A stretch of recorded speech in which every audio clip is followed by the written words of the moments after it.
Welcome, everybody. It is Saturday night, and we are alive, and you are the Global Peace Tribe. And we've got a really beautiful show. It's our annual, now we can say annual, it's our second time, second year, of really supporting Earth Day and preparing to celebrate Earth Day, which is always April 22nd. And we have put together an amazing show, really appreciating all the work that's gone into it. And wait till you see how many amazing speakers, videos that we've got, all celebrating our beloved Mother Earth. Yeah, how blessed we are to be in these human bodies with such a loving mother that provides us with so much: the food that we eat, the air that we breathe, the water that we drink, all the nature around us. And we want to preserve that. We want to really become caretakers and guardians of the earth. And tonight you're going to get a chance to hear from some amazing people on how we can do that. I also really want to acknowledge that a lot of you are watching us on Facebook, which is great. I want to welcome those of you watching us on YouTube. And guess what? We want you to come on into the Zoom room. It's really, really easy. Just go to globalpeacetribe.com, www.globalpeacetribe.com, and register. It takes about a minute. And what's great about coming into our Zoom room is you can chat easily with all the amazing speakers and presenters and musicians that you're going to meet tonight. You can also chat with each other. Also, of course, we then have your email address. Don't worry, we keep it. We don't give it to anyone else. Well, what we do is on Monday, we send you a video, a link, an email with the link to the replay. So if you missed part of the show or you want to share it with others, you can do so. Also, we let you know about upcoming events, and we have a lot of events that we provide free of charge, and also some special events just for people that are part of Global Peace Tribe. So we want your email address so we can stay in contact with you. So again, go to globalpeacetribe.com. I want to briefly acknowledge our executive producer of our show, who just does so much to make this happen. I'm going to put the spotlight. This is Jay Mayer, our executive producer, and a big thank you, Jay, for almost all the videos you're going to see tonight. Jay has created, along with his lovely partner, Jan. And I'm looking for Jan, but I don't see her here. There she is, waving at me. Sorry about that, Jan. This is Jan, and she's our senior producer, and she and Jay make so many things happen for us. So thank you very, very much, Jay and Jan. I also want to acknowledge our sponsor for tonight's show, and she's one of my dearest friends. I've known her for 35 years. She was 16 when we met. This is Lori Grace, and Lori is the sponsor of our show, along with Haleakua Garden Farm, which is probably my favorite place on the planet. And we're going to be hearing from Lori later on in the show. I did unmute. Yes, I would like to say something. I want you to know that my goal is to have Haleakua Garden Farm in 2 years, not importing really any significant amount of oil or oil-fed animal products. You know, in other words, GMOs, pesticide products, chicken feed from Cargill, or fish food. And we are using third world methods of raising, we're doing insect farming, and we're feeding our chickens, ducks, and fish with insects, black filter fly larvae, and we're seeking to get to a point where we don't have to rely between our solar panels and our insect farming, that we can be completely sustainable for both food, vegetables and animal products right here on the island. And I'm excited about this. Lori, we so appreciate you and your sustainable efforts. And we're going to see that wonderful video that you've created. And we're going to talk to you a little bit later on in the show. So thank you for everything you do. And thank you for sponsoring us. And we're going to hear a lot from Lori and many other speakers a little bit later. But at this point in our agenda, I want to turn it over to my producing partner, the co-host of our show. This is Deborah Giusti. Thank you, Scott, and welcome everyone to now what is our 55th show that we've produced every Saturday night since the lockdown in April 2020 during these highly challenging but very evolutionary times. This is now our third show of season 5, Time to Thrive, that we are producing April through June, and we have 10 more shows for you. And again, we thank you so much for your donations when you register or when you go to our GoFundMe and give us donations. Those are deeply appreciated and deeply needed to give you these quality shows that we give you every Saturday night. So thank you so much, and keep that green love coming in. And again, this is going to be an amazing show. We are celebrating Earth Day 2021, our planetary family and the new ecology.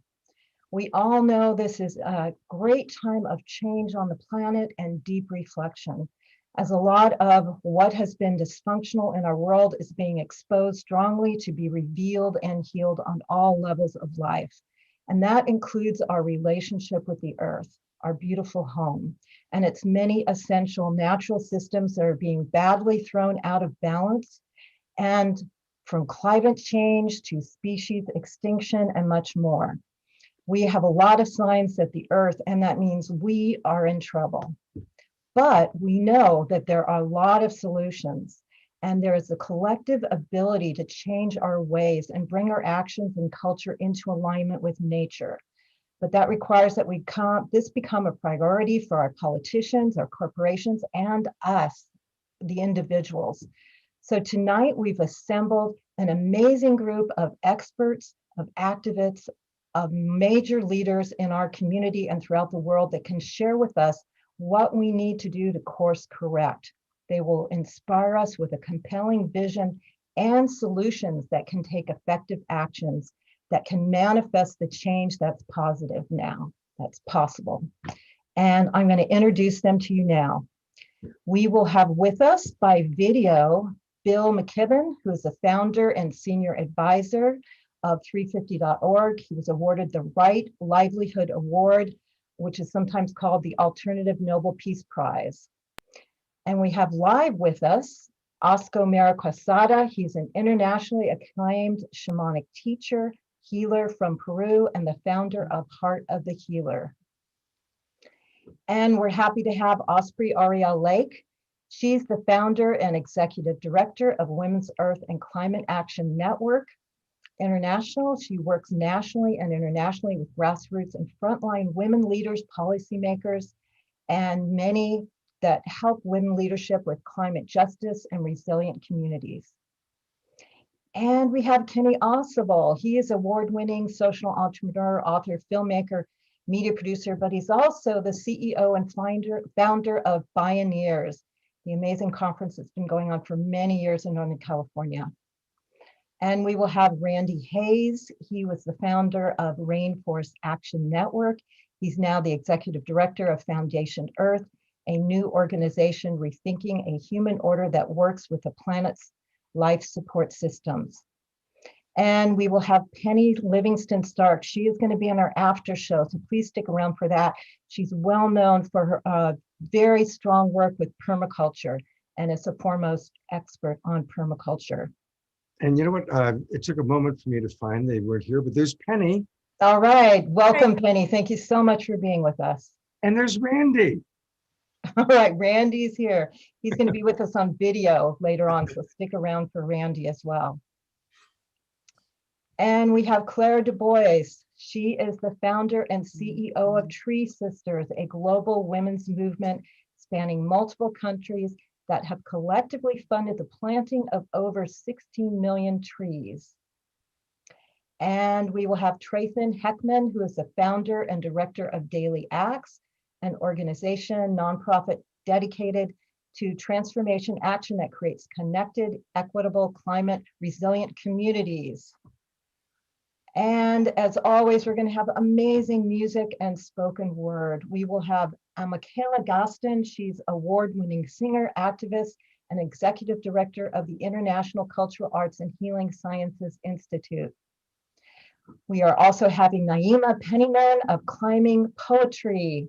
She is a multidimensional artist, activist, healer, grower, educator committed to planetary health and community resilience, and the program director of Soul Fire Farm.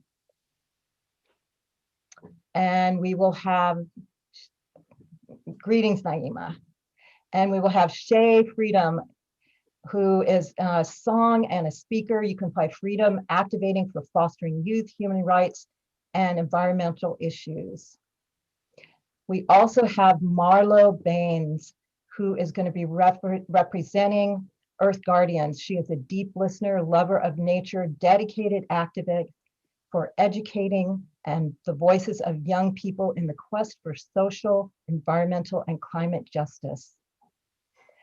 And we are going to have Jonathan Youtt with his Permie puppet show at our after show. So please stick around for that. Jonathan is a catalyst and facilitated shared visioning process to create a place for sustainable living.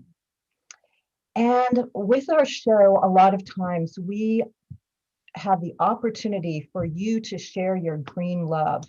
What we mean by that, in the power of community, we support nonprofit organizations, and by your donations during the show or afterwards when you get our replay email, any amount that you give, whether it's $5, $50, $500, will go to these organizations that are working so hard to elevate the consciousness and make a change in the environmental movement.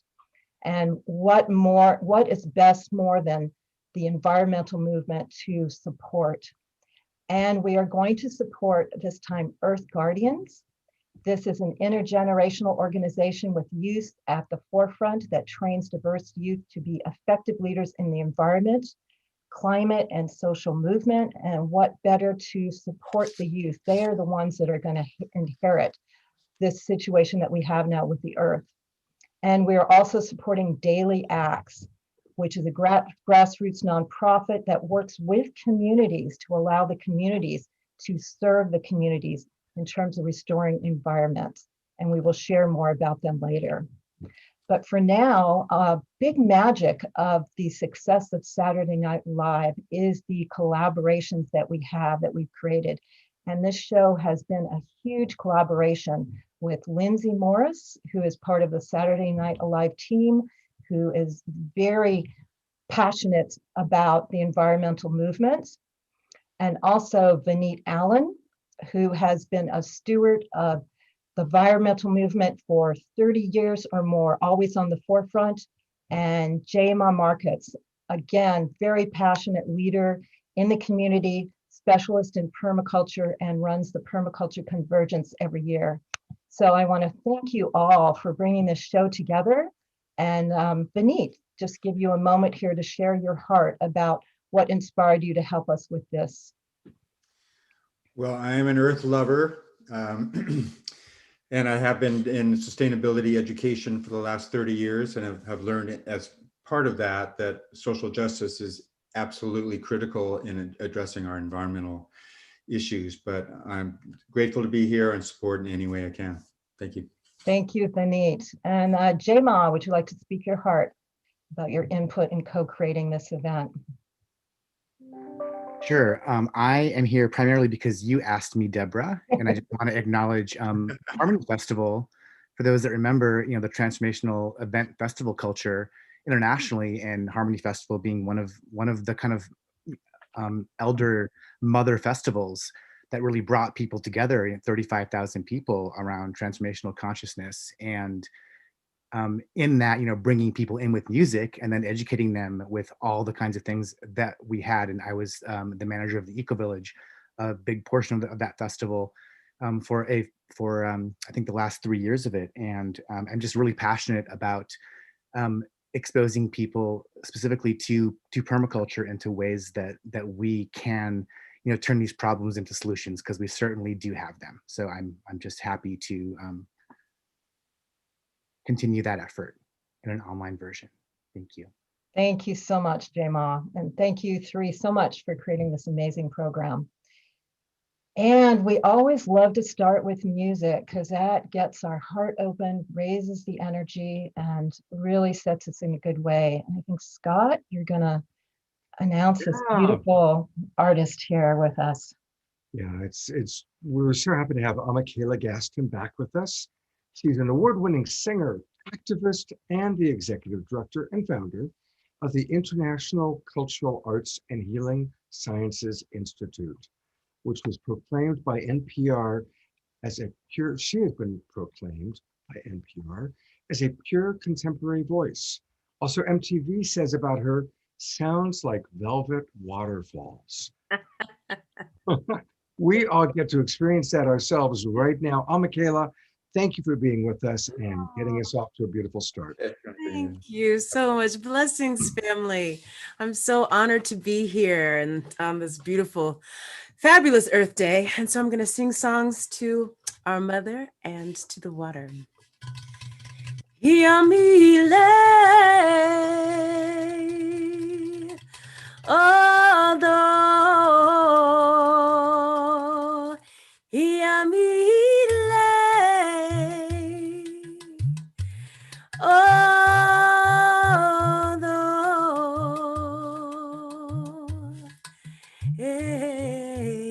Papa Shea isembi saramawoe Yami ile although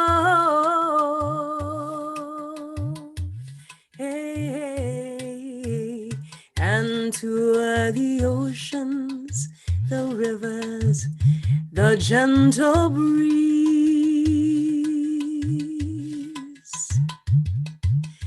the storming thunder, the earth paths and crossroads, the herbs and medicines, snow-capped mountains, and to all the elements, we give them our respect and our gratitude.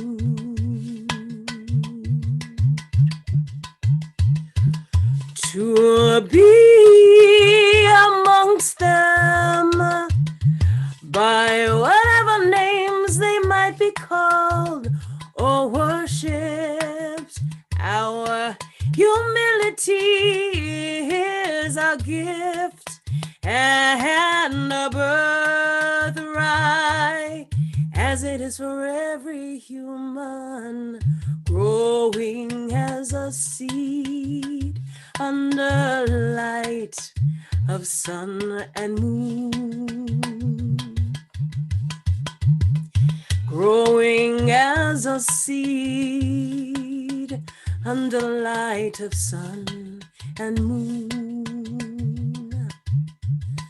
'Cause the river, she is flowing, flowing and flowing. The river is flowing down to the sea.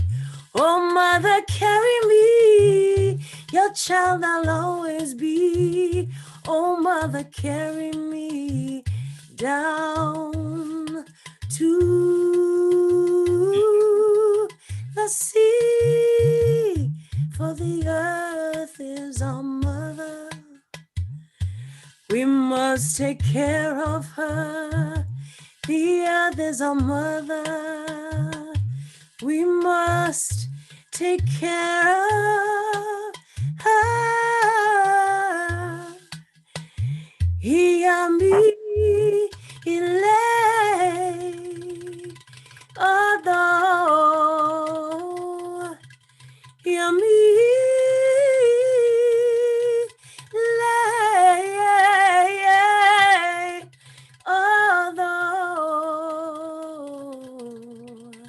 Bawa Shea isemi saramawoe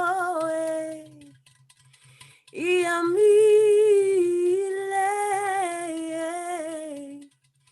although, which means all is well in my mother's house. Aho, Ashe, Amen.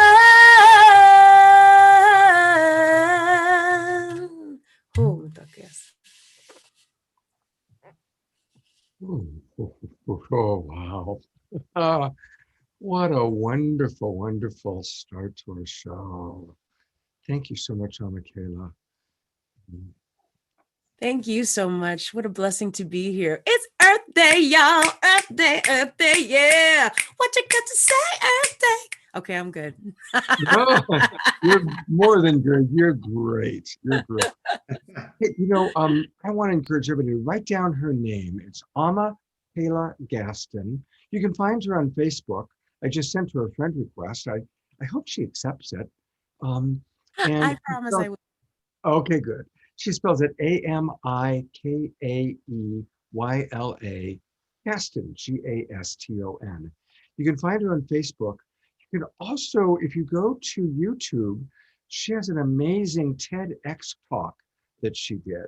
So you can find her on YouTube, you can find her on Facebook, and hopefully you'll find her on Saturday Night Alive very, very soon again. Yeah? Great. Thank you so much, Amikaeyla. And to introduce our next presenter, I'm turning it back over to Deborah. Thank you, Scott. And when we were creating this show, we knew we wanted to support this organization that we're going to share with you now. And we're talking about Earth Guardians. This is an amazing intergenerational organization that works with youth at the forefront and trains youth to be effective leaders in environment, the climate, social movements across the globe.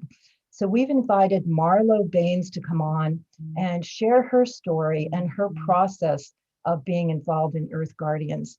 She has served since 2018 as the youth director, and she's also launched Earth Guardians Youth Council. She's also has a book that she sells. She's involved in so many things, but what is not more important than activating the youth who are really going to inherit the world and the earth that we are creating now, and to get them on board for this change. So Marlow, we're so happy to have you here. Thank you so much telling us your story, the story of Earth Guardians. And again, this is our nonprofit organization that we're here to support. So I'm going to be putting their link in the chat room, and please donate to them with your green love. Any amount will help them go forward in the strong way that they're doing. Thank you, Marlow, for being here with us. Thank you, Deborah, and thank you, Amikaeyla, for a beautiful opening. I'm honored to be a part of a program with people like Bill McKibben, who was one of the first presenters that inspired me at a frack-free event in Boulder, Colorado when I was in 4th grade, and Osprey Orielle Lake, whose work in women empowerment, collaboration, and climate justice work inspires me, and Clare Dubois, whose full moon meditations and work with tree sisters intertwine with my practices that I strive for in my daily life, and Kenny, Naima, and so many others who are already doing this work for a better planet, which unto itself is hopeful. My name is Marlow Baines. I'm located on occupied Arapaho, Cheyenne, Youtt, and Lakota territory outside of so-called Boulder, Colorado. I'm honored to be here as Youth Director of Earth Guardians and for our organization to be one of Saturday Night Alive's nonprofit recipients. We appreciate everyone's generous donations. Earth Guardians is an intergenerational organization with youth at the forefront that trains youth to be a diverse youth, effective youth within the environmental, social, and climate justice movements, using art, music, storytelling, grassroots action, civic engagement, and legal action to advance the solutions to the critical issues that we face as a global community. With the support of your donations, our Youth Council staff and crew leaders collaborate on educational and online resources for our Earth Guardians, youth-led, intergenerational grassroots crews that engage in solution-based projects to tackle issues that they identify within their communities. With our reach of over 300 crews in more than 60 different countries doing this work in all of these different areas. When we found ourselves in the middle of the lockdown at the beginning of the pandemic, we had to reimagine what our work would look like. We went from 2019, where we saw tens of thousands of people coming into the streets striking for climate, to 2020, where we saw tens of thousands of people striking for Black Lives Matter. Our Youth Council at Earth Guardians began having these tough conversations, asking the tough questions of what do we need to do to dismantle white supremacy within our organization, within other organizations, and within the movement. This resulted in conversations throughout our organization with adult staff. Let me tell you, these conversations are not easy, but if we can do it, anyone, anywhere can. We began looking at funding structures, decision making and power. Who has this power? Who has the funding? And how can we just redistribute it into the people, to the people? When we were able to do that, we were able to look at refocusing our North Star, looking at how we can do our intergenerational work to support youth crews and leadership on the ground. We're a truly grassroots organization that is global. So at the beginning of the year, we decided to launch a new program to get financial resources into the hands of our youth leaders to use in their communities. It was called the Project Grants program. What made this program so unique was that Earth Guardians is creating a support structure for our crew leaders to network and share solutions so that they can learn from one another, take what they've learned back into their communities and redistribute that knowledge. As the year progresses, Earth Guardians is going to continue that work through 3 leadership trainings to answer the question of how can we take what we're passionate about and the solutions that already exist in creating a more equitable and regenerative world and collaborate together on a global level to make this happen. Throughout the pandemic, Earth Guardians has come to prioritize the need for collaboration and coalition building, holistic leadership models, and support for our personal and collective well-beings. As we all can probably recognize, we must ground ourselves, find our breath, and allow for fear and anger to transform into inspiration and hope. If I may, I would like to share an excerpt from a poem from my poetry book called A Little Black Book, A Young Activist's Love Story. So yes, our countries look different in names, numbers, and social statistics, but I see my country and cry for the pain never seen by the politician, president, billionaire, and economists. Yes, people are angry and turning words into action, called inspiration, handed as flowers to the girl who feels like giving up in the back of an underpaid teacher's classroom. Systems are failing, and that means renovation. Stop being scared of death because rebirth is a part of a millennia-old system. And I'm awakened by the sky color turned dark, born into light that turns into gold that showers the earth in a sigh of relief. Because emotions are a cycle causing all of us to be human, and nature is loving. So yes, we are waking up in masses of poppy fields that wink black eyes of beauty, interconnected like stars in a far-off galaxy, far on another island. We are different and yet similarly perfect in imperfect cohesion. My country hurts because maybe it has a disease that they don't want to treat, but we, the people, need to acknowledge the trauma, be the blood, nerves, and brain to knit it back together. Our people imagined a country. Now, isn't that lovely? The idea of a competition deconstructed into minds that can change and call for facilitated collaboration. And one day he'll ask me about what I think about politics in my country, and I'll say, our borders are under reconstruction because we've only imagined them, so we can change them, all things being equal. Something so revolutionary that they call it the evolution of consciousness. Isn't that spectacular? And the whole time we finally realized that people were in power, and that human means keeping our little piece of space clean and healthy. And we've done it. And then every night I will go to sleep mystified by the sacred soul that holds our being, and that youth did it, adults helped them, and nature bounded and leaped with us. I will weep in this man's presence as I greet him as another human being. We'll come to terms that human worries are constructed belief made by emotions brought by the wrongdoing of people. I'm back in the current moment, and he says, your country is perfect. And I smile because I know it isn't, so I say, we are human, therefore what is a country? And I get back to work smiling because we are creating change globally. Thank you so much. Wow. Guess I'll just take a breath and appreciate all that Marlow has shared. You know, many of our speakers tonight are older. And Marlow, you are giving such a beautiful inspiration to know that there's a next generation coming in with your passion and your wisdom and your eloquence. Very, very eloquent. I want to encourage everybody, please, right now, go to earthguardians.org. Go to earthguardians.org and then you click donate, and that gives you your options. You can do one-time donations. You can become a member. I see where someone in our chat box just said that he just became a member. So inspired by Marlow. So go to earthguardians.org, donate. I'm going to actually play a little video of wisdom jewels. And while playing the video, that's a great time for all of you to go to earthguardians.org and donate. And I also do want to acknowledge for a moment Marlow.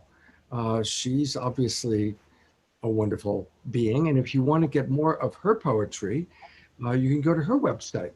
And her website is her name, marlowbaines.com. And yes, young women do deserve to live a much better life. And you can go down and you can order her book, Poetry Revolution, The Little Black Book, A Young Artist's Love Story. So while I play this video, we're going to have Clare Dubois on in a moment. But while I play this video, honor Marlow, honor Earth Guardians by being very generous with your donation. And thank you, Marlow, for inspiring us in such a beautiful way.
Beautiful quotes. Thank you, Jay Mayer and Light Touch, for that beautiful video.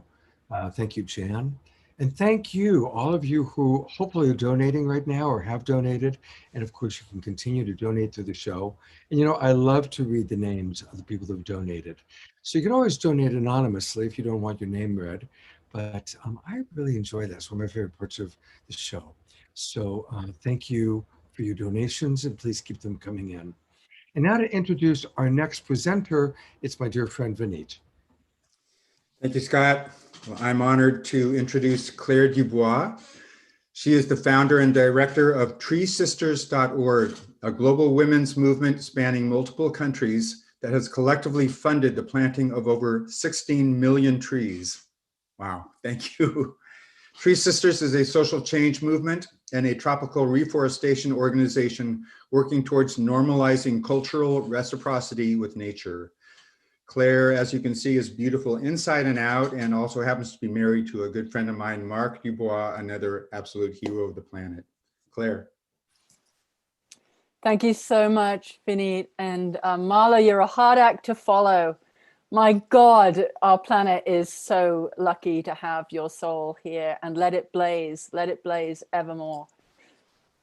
I want to talk about metamorphosis. I want to talk about the reality of what it means to embody change.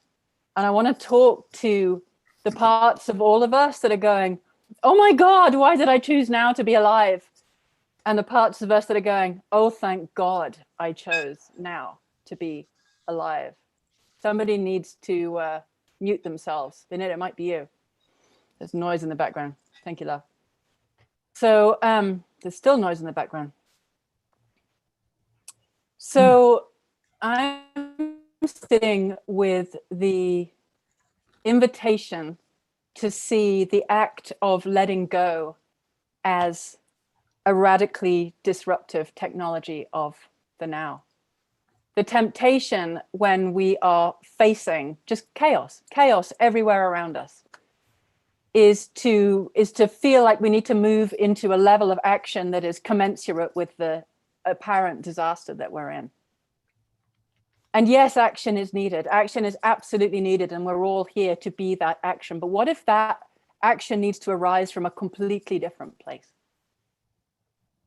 What if it needs to arrive from such a connected place that it carries a frequency, it carries a permission, it carries a sanity, it carries a beauty that simply by its act of being can actually be fundamentally transformational?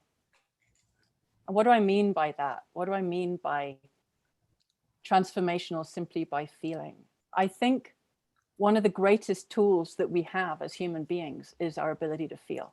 And one of our most undervalued abilities being the ability to feel. That capacity that we have to sit in an experience is what allows that experience to change us and therefore change the world. And in this moment where we are in a profound free fall, a free fall that is allowing the world that we have been a part of, the world that has moved through us, to shift in our capacity to recognize that it no longer serves. We know that it no longer serves, and yet it is being perpetuated. Well, what if our willingness to feel the discomfort of the free fall, of the letting of it go, actually allows for the anchors of that reality to leave our bodies? You know, what if our buying into it and our condoning it and our allowing it holds it in place? And what if the willingness to feel the discomfort as what has been considered normal is finally perceived to be completely abnormal? The desecration of the sacred, the desecration of each other, the desecration of the future, all of the above has been normalized in a culture that has created an economy that requires the death of nature in order to thrive.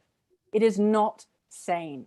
This is not sane. This is not what our ancestors toiled for. This is not what we are here for, but we are all here. And therefore, the codes of the new world have to be inside us, just like the imaginal cells lay dormant, waiting for the butterfly to emerge. I remember hearing Deepak Chopra saying once that the DNA required to make a butterfly's wings beat existed in only one other place, and that was the human heart.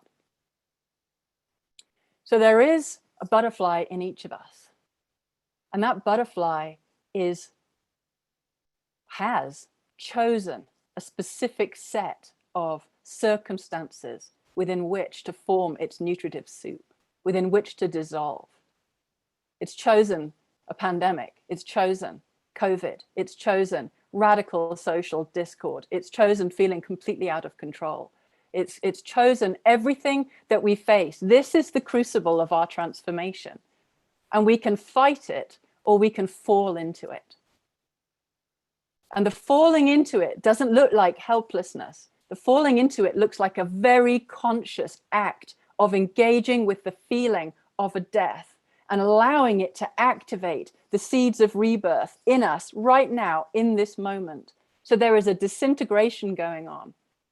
And there is a rising going on simultaneously. There is an ending that we can fight and resist for all it's worth, or there is a beginning that we can turn to and surrender to. You know, the words in that video that was just coming up about water being so soft and yet nothing can resist it. We're what? 90% water, 75% water, I don't know what it is. But that flow, that river that each of us are, That river is carving away the us that we're not, so that the us that we are actually has a chance to come through. And that did choose to be born right now. That did choose to perceive that now was a moment of profound personal and collective evolution. It knew that now would be the gauntlet thrown down by ourselves and by life to step into the most meaningful lives each of us could ever step into. Because there is everything to lose. So there is everything to give. And there is all of us to show up with. There is no more, oh, what if I'm too much? You know? How many of us are fully given? Fully given, outrageously given. Marlow, there's more in there. There's more brilliance in there. There's more audacity in there, you know? The world needs it. It's the circumstances that we're living in now are carving away the canyons of our souls to allow the rivers of ourselves to be let loose, really let loose. And we get to move that through our bodies. We get to be the change at a whole other level. It's like surrendering to the river that you are, surrendering to the nature that you are, letting it undo us all.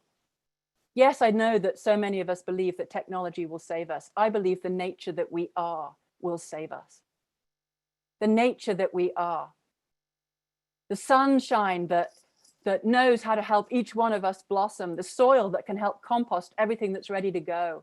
The wind that can help us spread our wings and become completely outrageous because we were born to be.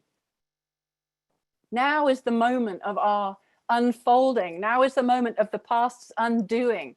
Now is the moment of the most magnificent yes that is calling each of us into outrageous presence, and a level of presence that can alchemize and metamorphise, if that's even a word, the past out of us, so that what is emerging is most authentic, beautiful, immediate, uncontrived essence of nature herself, showing us all who and what we really are.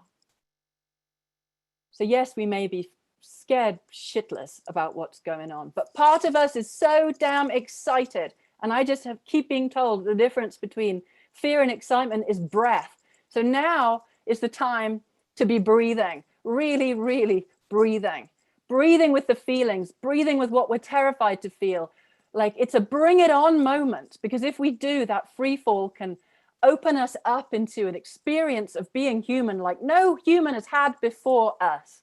Now is the time for the genuine humanity of a species that is not here to destroy. It's here to birth itself into sanity and reciprocity and beauty and generosity.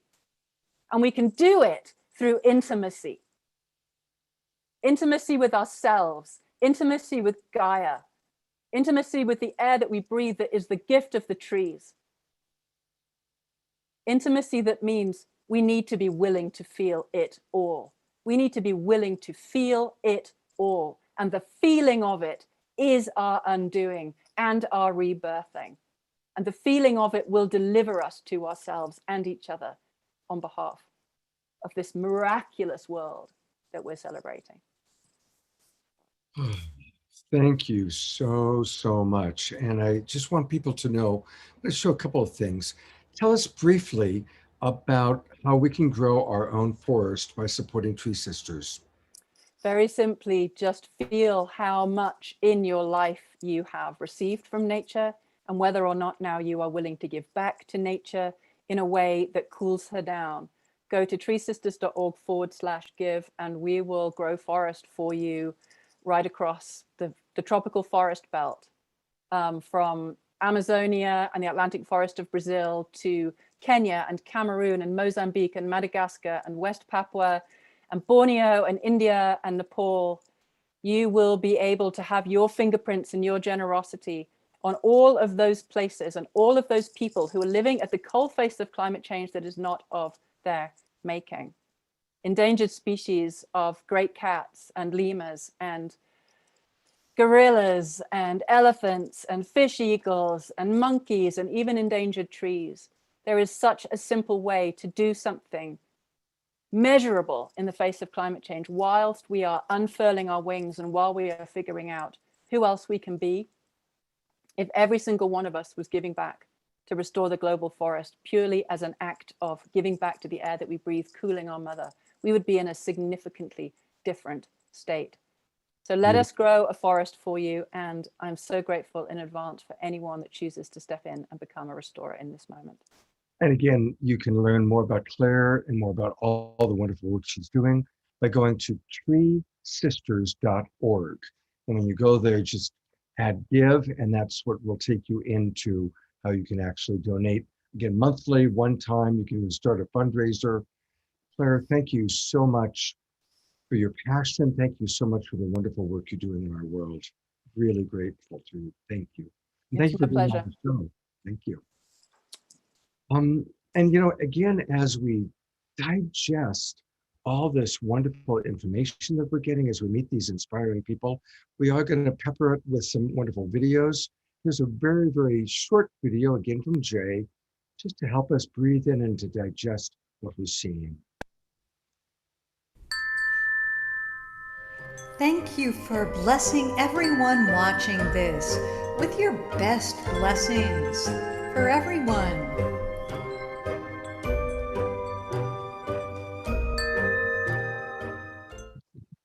Absolutely. Blessings to all of you. She talked about the butterfly. You've heard me say before.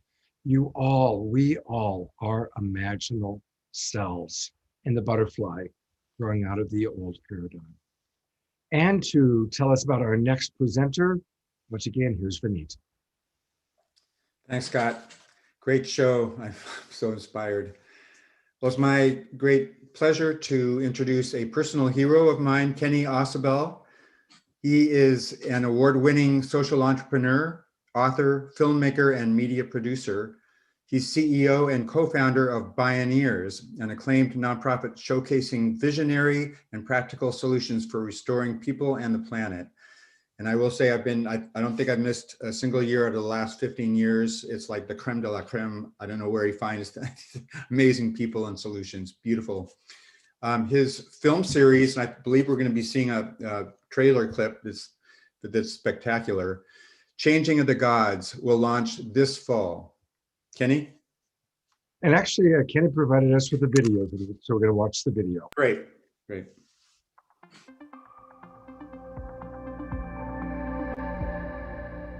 Well, hey, here's a shout out to Saturday Night Alive, and I'm so happy to be with you all. Since time is very short, I'm going to take us on a zigzag jag at 50,000 feet. I'd like to share a little bit about intelligence in nature and to expand that to a more provocative proposition. Not only is nature intelligent, but we appear to live in a conscious cosmos. I'm also going to share a short Bioneers video as well as the trailer for my forthcoming indie film series called Changing of the Gods that more deeply explores these and other topics. When I founded the Bioneers Conference in 1990 with my partner Nina Simons, the basic premise was straightforward. Although humanity was on a collision course with nature and each other, the solutions were largely present, or we sure knew what directions to head in. That's even more true today. The essence of those solutions resides in systems thinking and in nature herself. After all, nature has 3.8 billion years of R&D under her belt and has done everything we want to do without unraveling the biosphere or foreclosing the future. It's a revolution from the heart of nature and the human heart. Early on, I came up with something we call the poem. It's all alive, it's all connected, it's all intelligent, it's all relatives. This is actually very ancient knowledge. The world's first peoples are the original Bioneers, and they knew all of this. First, I want to focus on the idea that it's all intelligent. Since the beginning of the scientific revolution and the birth of the modern mind 500 years ago, science has restricted intelligence only to human beings. That paradigm has crumbled over the past several decades. Today, it's hard to find a scientist who doesn't believe that astonishing intelligence pervades the natural world. Here's a short Bioneers video about intelligence in nature. Scientists are starting to talk like shamans. Shamans are starting to talk like scientists. Over Over the past 2 decades, there's been a revolution in vegetal biology. Science now shows that plants appear to be sentient beings. They perceive light, smell, water, touch. They can learn, remember, and communicate. They exhibit the traits that we associate with personhood.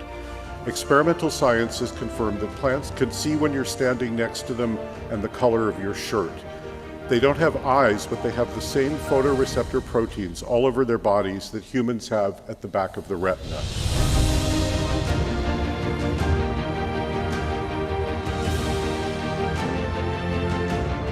A plant may not have a brain, but it acts like a brain. They translate information into electrical chemical signals in their cells identical to the ones used by our own neurons. The word neuron comes from the Greek for vegetal fiber. Neurons actually look like the cut of the inside of a plant. What shamans and indigenous cultures have long been saying is increasingly confirmed in scientific research. There are persons in these other beings with intelligence, intentions, and consciousness. Now, I'm going to zigzag into the proposition that we appear to live in a cosmos that's saturated with consciousness. Here's the trailer for Changing of the Gods, which was inspired by Richard Tarnas's landmark book, Cosmos and Psyche. It leads us into the mystery of consciousness.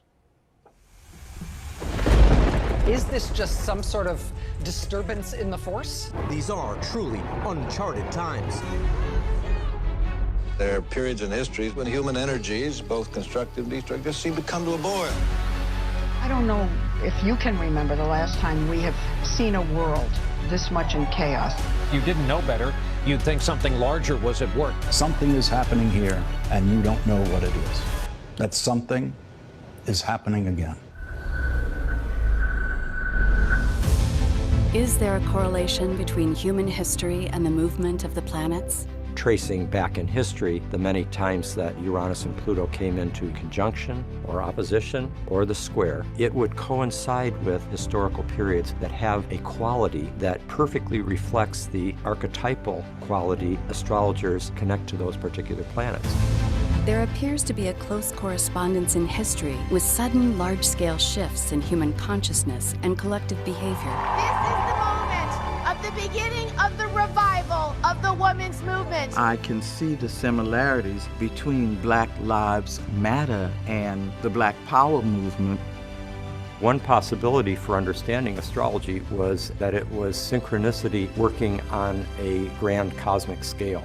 There is one unitive process of consciousness that is manifesting on multiple scales of time and space simultaneously everywhere. And astrology is the study of those correlations. The current scientific understanding of consciousness is just barely beginning. There are correlations between the microcosm of human consciousness and the macrocosm of the solar system and beyond. We are constantly co-creating together. We are the conscious expression of the universe being conscious of itself. Our future deeply depends on what level of consciousness and engagement we bring to this historical moment to bring forth the best possible results. Young folks who marched from Selma to Stonewall didn't just do it for themselves, they did it for other people. A fundamental changing of the gods seems to be at work right now. Massive numbers of people coming together to actually decide what their future is going to be.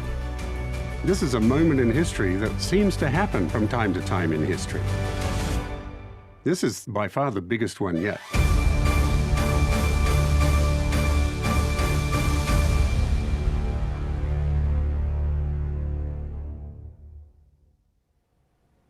As Richard Tarnas likes to say, worldviews create worlds. Above all, today, we face a crisis of worldviews. If there's one fatal systems error in the modern worldview, it's the delusion that we're separate from nature and each other. It's the objectification and commodification of both nature and people that have led us to this precipice of civilizational collapse. The rhinoceros in the room is corporate capitalism. The Hummer of plutocracy has gone off-road. It's make feudalism great again. The system is the crime. One thing's for sure, the twin crises of climate chaos and extreme inequality will keep getting worse fast, and people will keep rising up in ever bigger numbers, demanding and making real change. So, what if in reality we're part of something so much larger than the petty pursuit of profit and power? What if we live in an infinitely interconnected cosmos of unbroken wholeness that carries deep intelligence, genius really, and in which consciousness pervades all of life? That shift in consciousness toward our profound interbeing is spreading around the world. It's the core paradigm shift that will transform how we live on Earth and with each other for the long haul. As a society and civilization, we're being compelled to change our pronoun from me to we. It's high time to expand our view of personhood to the natural world, not to corporations. We need legally enforceable rights for nature. As the deep ecologist and Buddhist scholar Joanna Macy puts it, we're part of a vast global movement, the epical transition from empire to earth community. It's now o'clock. Only immediate, bold, and transformative action will enable us to make the leap across the abyss. Initiatives that may have seemed radical or impossible not so long ago now appear within reach. Our movements are starting to prevail, which is why the corporate class has resorted to a hostile takeover of government. Tom Hayden put it this way: if we appear to seek the unattainable, then let it be known that we do so to avoid the unimaginable. The best way to predict the future is to create it. All power to the imagination. Thank you.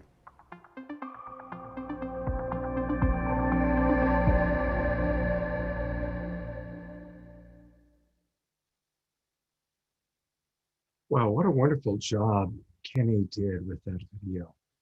And I am going to pull up where you can see a little bit more information. I know that Deborah does a great job of putting the links into the chat box. But definitely want to encourage everybody to share this out. I mean, this is one of the ways that we can really start making a change. Share tonight's show out to the world, and certainly share out things like this trailer. And again, you'll find it at changingofthegods.com. And that's the trailer that you just watched that was inside Kenny's video, changingofthegods.com. And also, if you want to learn more about Bioneers, just go to bioneers.org, bioneers.org. And really, all of you can immediately just start sharing tonight's show, sharing these videos, share it out to the world. All right, there's so many wonderful people doing amazing things. And we're really honored that we get to highlight and spotlight so many of them tonight. And that leads to the next person that I get to introduce. You've seen him on our show before. I think this is his third time. This is Trathen. And Trathen runs Daily Acts, which is another organization that we're sponsoring tonight. And Trathen, first off, are we going to show you a video? Yes, that'd be great. Okay, I'll be great. brief so you can show it. All right, go ahead and set it up, and then I'll play it when you're ready. Thanks so much for having me, Scott. And Daily Acts is an educational nonprofit focused on helping people and communities reclaim the power of our daily actions, because that's the only power we truly have. And there's three main pillars of our work that I'll touch on in the Permaculture Aftershow. But the first is spreading solutions and models like planting permaculture gardens and running action campaigns like the one you'll see in the video, where we partner with local groups to give out 1,000 apartment-friendly food container gardens with bilingual materials in the start of COVID. And the second pillar is around of our work developing community leaders and fostering coalitions through our Leadership Institute and youth climate programs. And this builds into the third pillar, which is around building the public and political will to drive bold, science-aligned, and people-powered climate policy. And we're so appreciative to be a recipient and to be on the show. And right now, Daily Acts is in a 2-week spring matching fund campaign where some generous donors have donated $30,000. And so every donation tonight and the next 2 weeks will be matched, whether it's $5 or $5,000. And it's really great to follow Kenny as well, because one of the things we're actually fundraising for, there's been such a demand to hear more about what we're collectively doing in Sonoma County that we're putting together and fundraising for a series that we're going to host with Bioneers to share from the inner leadership tools for organizations and coalitions to mobilizing action campaigns, and again, towards driving people-powered climate policy. So super blessed to be here. You're gonna see a brief video about the 1,000 gardens that we helped put together last year. And then, like I said, I'll share more about some of the work from the gardens to Sonoma County is now the only county in the country that has all of our cities and our counties to declare climate emergency. So we'll hear more about that a little later. All right, here we go. As part of our Be the Change campaign to grow a garden, we collaborated with community partners to create and distribute garden starter kits for local families in need. Many hands made the work lighter as we assembled donations including vegetable and medicinal plant starts, geopot fabric pots, soil, seeds, and bilingual resources. With 300 kits distributed so far, we can't wait to see local families get growing. Starting a garden is more than just growing plants. It's a pathway to a richer, more connected life. Beautiful things can blossom when we work together to create a better tomorrow. All we need is you to join us, to be the change. There are 7 actions you can take today to grow a garden. Join the movement and register at dailyaxe.org/bethechange.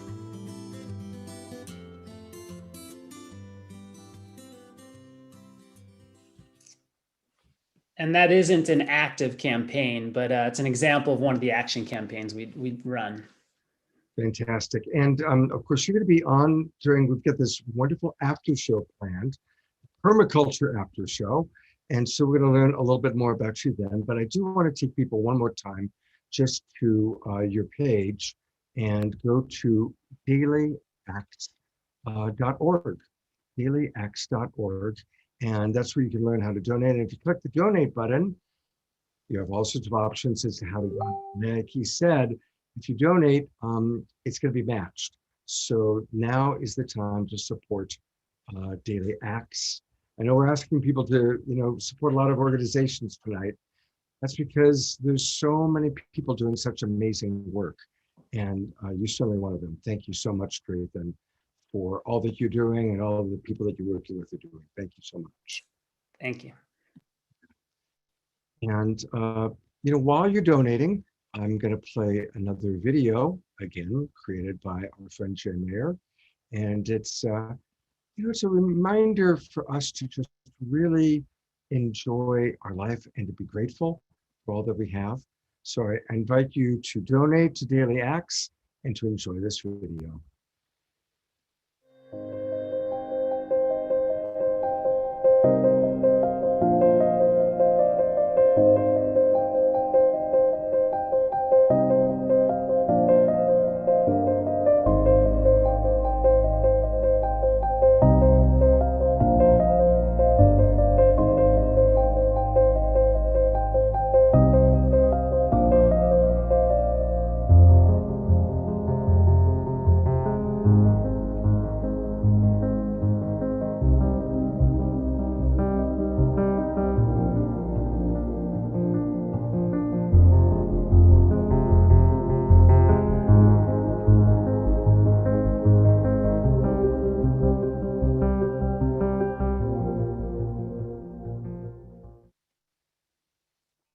And now I'm going to turn it over to Jay Ma to introduce our next presenter. And where's Jay Ma? There he is. Thank you, Scott. It's my pleasure to introduce our next guest, Naima Penniman, who is the co-founder, co-artist director of Climbing PoeTree, which many of you may have heard of, an internationally acclaimed performance duo using art as a tool for education, activism, personal transformation. She's an amazing multidimensional artist, activist, healer, grower, educator, also the co-founder of Wild Seed Community Farm and Healing Village, a Black and Brown-led intentional community focused on ecological collaboration, transformative justice, and intergenerational responsibility. Thank you so much, Naima, for joining us. We're happy to have you here. Thank you so much for having me, and peace to the Saturday Night Alive and Global Tribe community. I am Naima. I'm so thankful to be called together and that we each said yes to dream bigger, to love harder, to listen closer. We know it's time to heal and repair, to divest once and for all from systems and structures of violence, and to come together in direct action and direct service, to collaborate with the earth and remember our connection to everything. I'm honored to share some poetry with you this evening. And this first piece is a shout out to Daily Acts, as well as to all the soil stewards and freedom gardeners, those who are building hubs of food abundance and resilience for our communities. And I'm proud to be part of that movement with Soulfire Farm and Wild Seed, and sending this out to all the comrades with their hands in the soil. Every patch of earth unencumbered by concrete, where soil and atmosphere meet, is a portal to presence, a terrain of remembrance, a vote for survival in an unpromised future. These gardens are blueprints of interdependent destiny, intergenerational memory, saving seeds for food as remedy. See, my people know what it's like to eat and still be starving. So we turn in hardship into harvest, lawns and schoolyards into gardens, homegrown bounty in our palms. We come from soil and stardust, and so we conjure. Giving props to the magicians who grow provisions for our kitchens, we smuggle spinach into prisons, transform the places that we live in, trade psychosis for symbiosis, and stay focused. We sprout sunflowers that tower on neighborhood blocks, harvest raindrops on rooftops to water our crops, propagate plant medicine for the metropolis, guarding our plots, because our gardens are not for profit or loss. Cross-pollinate the promise, fam. We got this. Take a deep breath, restore calmness. With lemon balm bounty in our palms, hot peppers in our pockets, black-eyed peas spiraling up Lenape blue corn stalks, with buttercup squash carpets, three sisters symbiotic, talking stories of solidarity on native territory. Migratory monarchs transcend borders. Morning glories ascend fences. Pay attention to the lessons Mother Nature keeps expressing, how to multiply our blessings for justice and sustenance. Amid glaring disparity, every seed saved will set us free. In an age of opulence and scarcity, every seed saved will set us free. In a time of intensifying violence and climate calamity, every seed saved will set us free. Hold on tight to the source. We have all that we need. Ashe. Beautiful, beautiful. And people can learn more about Naima Penniman by going to soulfirearm.org. And I'm actually going to pull that up in a moment, or wildseedcommunity.org. I'm going to go to Soulfire. Tell us a little bit about what we're looking at. Tell us about Soulfire Farm. So Soulfire Farm, we are an Afro-Indigenous community farm based here on Mohican territory, and we are dedicated to uprooting racism and seeding sovereignty in the food system. And we do that by regenerating 80 acres of land here through our African and Indigenous regenerative agricultural practices to grow food for those who are living under food apartheid. And we also are training the returning generation of Black and brown farmers and really working to build the movement for food sovereignty. Yeah, so that's a little bit about what we're up to. There's lots of resources on the site. And y'all can, I know we're a little behind schedule, so y'all can let me know if I have time for one more piece or if I should pass the mic to the next beautiful speaker. Well, we are running behind, and unfortunately, your internet connection is not very strong. We've been able to hear your audio really well, but your video has been weak. So if you don't mind, we're going to move on. But you're... Of course not. Yeah, whatever. I'm here to be in service. So thank you so much. Beautiful. Jigma, was there something else you wanted to add? No, just a big thank you, Naima, for your beautiful words and for your embodying all that you are, particularly on the ground when your farm is Soulfire Farm. Rock on. Yeah. Thank you so much. Thank you, Naima. Thank you. All right. And here's we need to introduce our next speaker. Thank you, Scott. And I just want to say that it's always been my personal feeling the art and the expression of art needs to not just be present for the revolution, it actually needs to lead the way. So thank you for that inspiring piece. Beautiful. Well, it's my honor to be introducing Oscar Miro-Quesada Solevo, who is a respected Kamasca curandero and founder of the Heart of the Healer organization. Don Oscar is an internationally acclaimed cross-cultural shamanic teacher and healer. I love that. Earth-honoring ceremonialist, author, and seasoned navigator of non-ordinary states of consciousness. Don Oscar, please. Atung yushul paiki vinit waiticha. Thank you so much, Vinit. Napakuyaiki runakunap suyakupa. Tiayuku yukupi sonkopa. Greetings, hope of the people. Welcome into my heart. It gives me great honor to be part of this extraordinary flowering of wisdom beauty upon planet. In the Andes, from where I originate, we have a notion that we are all Pachamama's children, all indigenous to Mother Earth, that we are born of her sanctified womb and therefore are obeisant to her ways. And what everybody has spoken so far is powerful medicine for the soul, for growing a soul, which is what the foundation of any shamanic culture is about. We understand that the world, the cosmos itself, is animated by soul, by Nuna, and also by Yachai Saspa, by consciousness.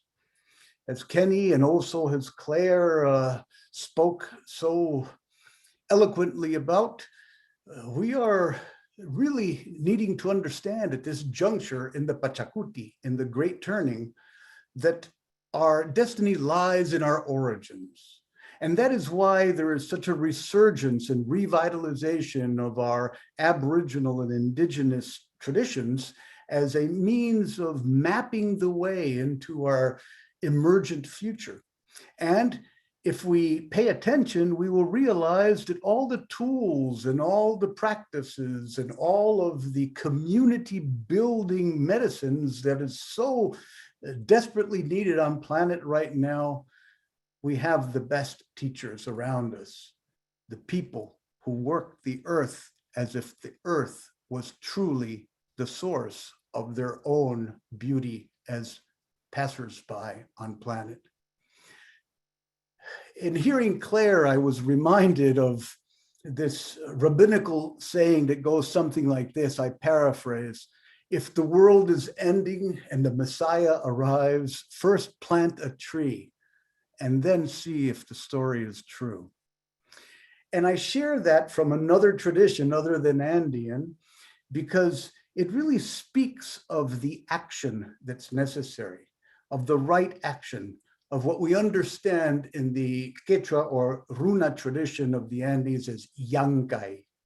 There are 5 attributes that are indispensable for human to cultivate. The first is Yankay, right action.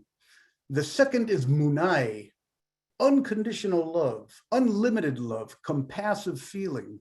The third is Yuyai, spirit awareness, disembodied mind, awareness of source.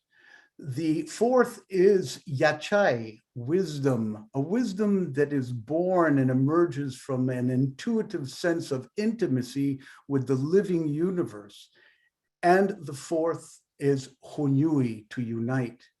If you put these 5 attributes that humankind has been gifted to develop and become what we know as shining ones, as Kanchai Hukni Yuk, you get the following wisdom teaching. Right action born of compassionate spiritual wisdom unites. And this, my beloveds, my dearest friends, my beauty walkers on earth, is why our people, our shamanic cultures, our original cosmic cultures that had an understanding of the principle of correspondence that is stated hermetically, as above, so below, patterned all of their ceremonies, all of their rituals, all of their sacred sites, all of their pilgrimage destinations based on the movement of the sky, based on the stellar canopy and what it reflected as a possibility for lifting and evolving beyond just our petty concerns for self-survival or self-protection. Therefore, I offer you this prayer in Runasimi as a means of allowing us to align with the truth that is beyond just doing, a truth that begins with communion, with entering into a state of alignment with something that is much greater than ourselves, and that is born of both sky and earth. For the sky is just as much in danger, just as much in being threatened in its integrity as our Mother Earth. Think of what's happening with the debris around our atmosphere. Think of what's happening with the race to dominate the moon. Think of what's happening with wanting to terraform Mars when we haven't even gotten our act together here on Earth first. So therefore, this is all about a revolution of consciousness that the shamanic traditions bring into this mix. So all of us, please open your hearts to this prayer and take it in as medicine to carry you with great beauty in your future Earth service. Haili wilka hanak pachamanta saiwa, tiyayukui texemuyoh hatun taipang, pachakamak nyokakmi sonkoi pitupakui kausaipi sakawakui. Kausai ni yoh, munai ni yoh, kanchai ni yoh, amuraiko ina. Nyokai ku kancha parunakuna, pachamamak churinkuna. Hamaina sonkotikak futuninta apumui runakunak. Haili ayu runakuna aknana muyok kasi kaisau. Hinaya. And it means loosely, praises and victory to the sacred shaft of light from the heavens. Welcome, great power of the universe. World creator, creatrix, meet yourself in my heart, see yourself in my life. With light, love, and with beauty did we come here. We are children of light and of the earth. Please bring the blossoming of the flower of the heart to humankind.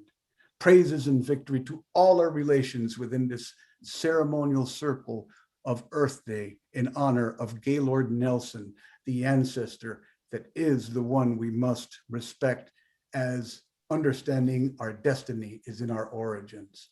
Allow me to thank you for this expression of medicine to the circle. Thank you so much, Oscar. It's beautiful, just beautiful. Tell us a little bit about shamanic apprenticeships and theheartofthehealer.org. Certainly. The Heart of the Healer is an organization that was begun in 1995 that is dedicated to revitalizing the sacred relationship between humankind and the living earth through the practice of various ceremonial arts that derive from the northern coastal and the southeastern highland area of Peru, my country of origin. And we have apprenticeships in earth honoring ceremonial practices, as well as in the building of sacred communities that establish loci or places where we invite people to do ceremonies and to also do some educational aspects. We have organizations in the rainforest as well as in the mountain areas of Peru that we have supported over the years to keep these traditions alive. Beautiful. Thank you so much for your amazing contributions to our world. And again, people can learn more by going to theheartofthehealer.org. Theheartofthehealer.org. Remember the trees. Thank you. Thank you, Oscar. Thank you so very much. You know, every one of these shows that we do is so special, each topic, each theme. And we're going to tell you a little bit more later on in the show about our upcoming shows. But next week, we've got something very, very special that I want to share with you. The theme of next week's show is death, dying, and near-death experiences. And we're bringing back old friend Danyan Brinkley, who I'm sure many of you know. And Danyan's got a special message for you that I want to share right now. Hello, everybody. This is Danyan, AKA the King of Death. I hope that you are prepared to not miss the April 24th show of the Peace Tribe. And if you have someone who has not listened to it, please tell them. It's about death and dying and all the issues that we've been dealing with over the last year and a half. A lot of us know people who are in transition. A lot of us know people who transitioned, and a lot of us know people who are looking at transition. So what do? What you do is you make sure you don't miss this program. So you acclimate yourself to the reality of transition.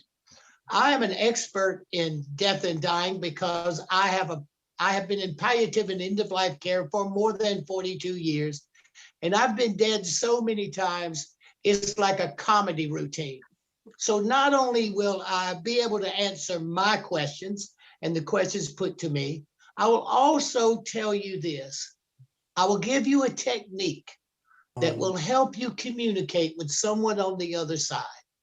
And if you use this technique, you will understand exactly how it's working so it works for you. And see you again Saturday night on April 24th. Don't miss it. Love you. Yeah, we love you too, definitely. Thank you very much, Danyan. And we're going to hear a little bit more about next week's show. But listen, here's the deal. Danyan's going to take people on a really special experience. And as you know, we only have like 8 or 10 minutes for people to speak. So what we're going to do is we're going to dedicate next week's early show, that's for the people in the Zoom room only, to this private conversation with Danyan, where he's going to show us how to connect with loved ones on the other side. Because that's going to take more than 10 minutes. So next week, April 24th, the early Zoom room show is going to be dedicated to Danyan taking us on this experience. So what does that mean? It means you all want to make sure that you've registered so that you get the link, the Zoom room link, and make sure you join us at 5:30 p.m. next Saturday night, April 24th. And if you haven't registered, do it now. Go to the globalpeacetribe.com and register. And to encourage you to do so, here's another wonderful video by Jay and Jan.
Thank you, Light Touch. Thank you, Jay. And now, in a moment, I'm going to turn it over to Deborah to introduce the sponsor of our show, one of my oldest friends, one of Deborah's oldest friends, It's, of course, Lori Grace. And to tell us all about Lori and to introduce the video that Lori's created, here's Deborah.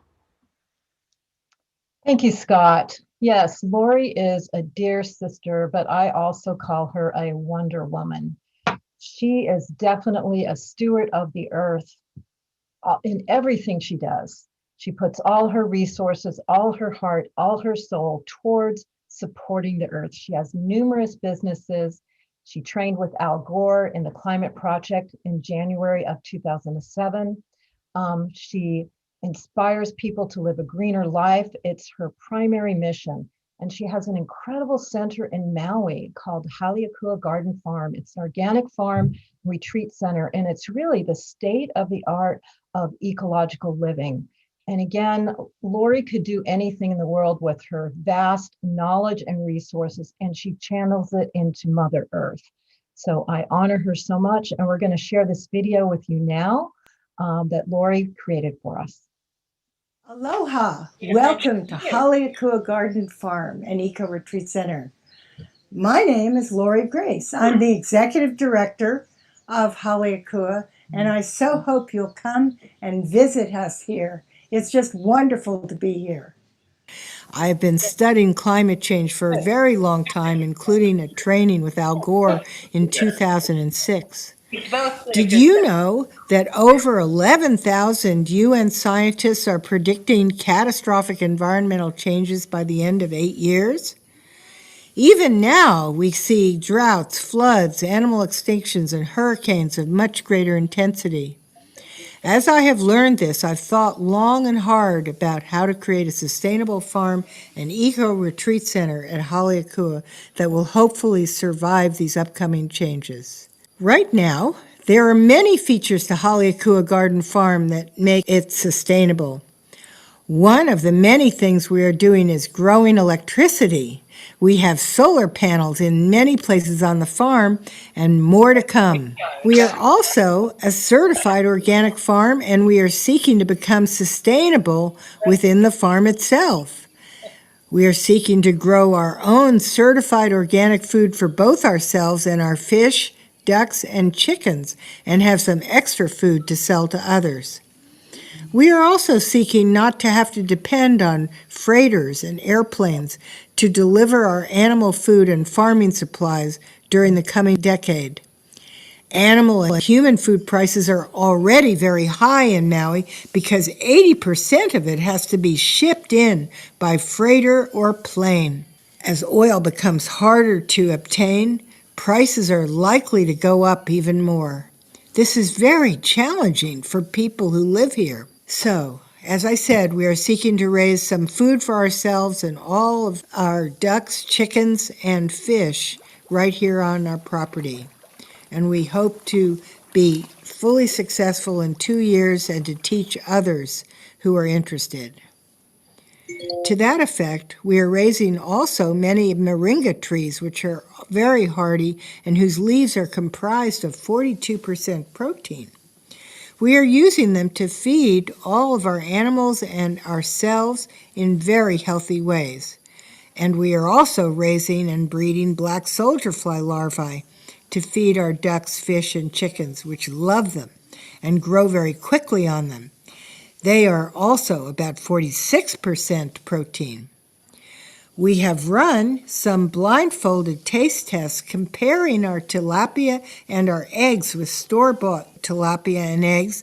In all of our tests, the blindfolded participants voted for our fish and our eggs. It is important to note that the tilapia we are seeking to raise are one of the most organically farm-raised fish in the United States. Most of the non-organic commercial fish and chicken food farmers feed their animals here in the U.S. contains genetically engineered food, GMOs, and glyphosate, the main ingredient in Roundup and other herbicides. We want to eat healthy fish, free of chemicals and GMOs. Additionally, We're seeking to raise these very healthy fish because many ocean fish are contaminated with mercury and plastic and are also being overfished, leaving seals, sea lions, sharks, whales, and dolphins struggling for adequate food. We want to shift public demand away from ocean fish to healthy farm-raised fish. And to power all of our 3 large vehicles, we use biodiesel made by Pacific Biodiesel, a local company here on Maui that produces fuel from restaurant waste oil. Our islands are spared 86% of the greenhouse gases that would be produced if our vehicles used gasoline. We're so happy to support a local business. And speaking of air, we have some of the best air in all of Maui because we're right next to a 150-foot waterfall and cooling, gentle ocean breezes flow over our property, filled with negative air ions. In addition to being a farm, we are also a community event center. Our neighbors and friends can hold events here, all within COVID-19 safety rules. So we host yoga classes here, qigong, sound healings, new moon ritual events, and special classes on many topics like permaculture, organic farming, biochar, and conscious birthing. We are also an internationally loved retreat center where retreat leaders can teach retreats on a wide variety of subjects. We have a 60-foot saltwater swimming pool, a cedar sauna, and 3 hot tubs, one of which overlooks breathtaking views of 30 miles of untouched Maui coastline. And we also have a community store where visitors can buy organic food raised right on our farm. Every room booked here has either a private kitchen or a shared kitchen that our guests can use. There is a great sense of teamwork among our staff because they are all trained in compassion communication, a system developed by Marshall Rosenberg that has spread peace to many places in our world. And for retreat leaders and visitors, we have a wonderful list of local caterers, licensed massage therapists, and coaches that people can book with. We have such a variety of rooms at Haleakua, even like the rooms right here, right beside the pool. The lotus, the garden, the pool, and the pond, right above a gorgeous kitchen. And we do special deals on some of these rooms, and sometimes others. Be sure to call us at 808-572-9300. Aloha. You didn't use my last one. And you know, wherever Lori, you're on camera, and the world is watching you, Lori. Lori, the whole world is watching you talking to Donnie right now. Right. I thought it was a wonderful video, and I didn't see it fully until now. So I just had to share some excitement with Donnie, who sits beside me. Well, thank you for really creating such a model of sustainability. And I've got Deborah and I are both on camera with you right now, just kind of sharing our appreciation. And of course, it makes me envious because Haleakua is one of my favorite places on the planet, as you know, scores of times, and look forward to going there again. Great. And for people that are interested, is it best for them to then call the number, or is it best for them to reach through the website? What would you prefer? Well, we have lots of ways of coming to stay with us. We are on Airbnb and VRBO for really more of our expensive rooms. We have website rooms that are nice and more moderately priced. And then we've got our more bargain rooms where you have to call. Okay, great. You know, to stay, but we also have all sorts of events happening all the time. We have education courses, we have very educational farm tours of a whole variety, and we have yoga and sound healings. And then people who want to run a retreat, like retreat leaders, can just book our whole place, and we've got quite a few of those. Yep, and I've been blessed to experience several of those amazing retreats. It really is truly one of the most beautiful places on the planet, everybody. Thank you. Yeah. It's amazing. So thank you for being on the show. Thank you for sponsoring us. And Lori's going to be back on June 5th. She is, and I'll actually put the spotlight back on her again. Lori is going to be co-hosting a show that she's helping to create on brain fitness and the amazing ways that our body and our brain correlate and connect. We're bringing in some of the top doctors and leaders. So thank you so much, Lori, for all that you do to make life better through anti-aging education, through Haleakua, and of course, your incredible love of Mother Earth. Thank you so, so much. My pleasure. Okay. All right. And now we move forward with the next part of the show. Here we go. Sounds like I can head it up.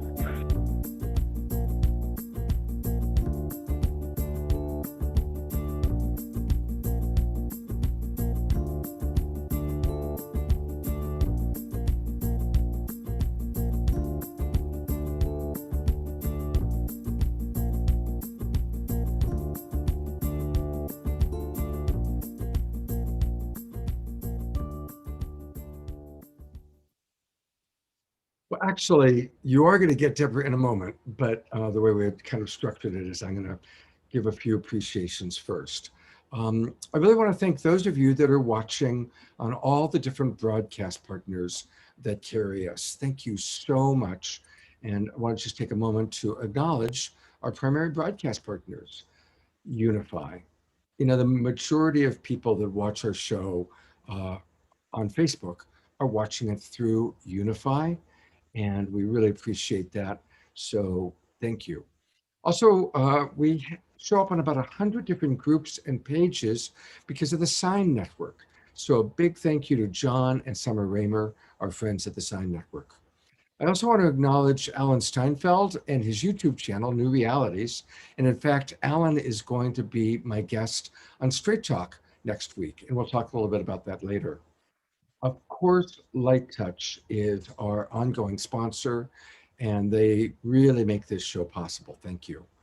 We also want to thank NewEarth1.com, and of course, my organization, Love Coach Academy, Earth Dance, Humanities Team, Portal to Ascension, Disclosure Fest, Global Days of Unity, Earthwalk, and the Enlightened World Network.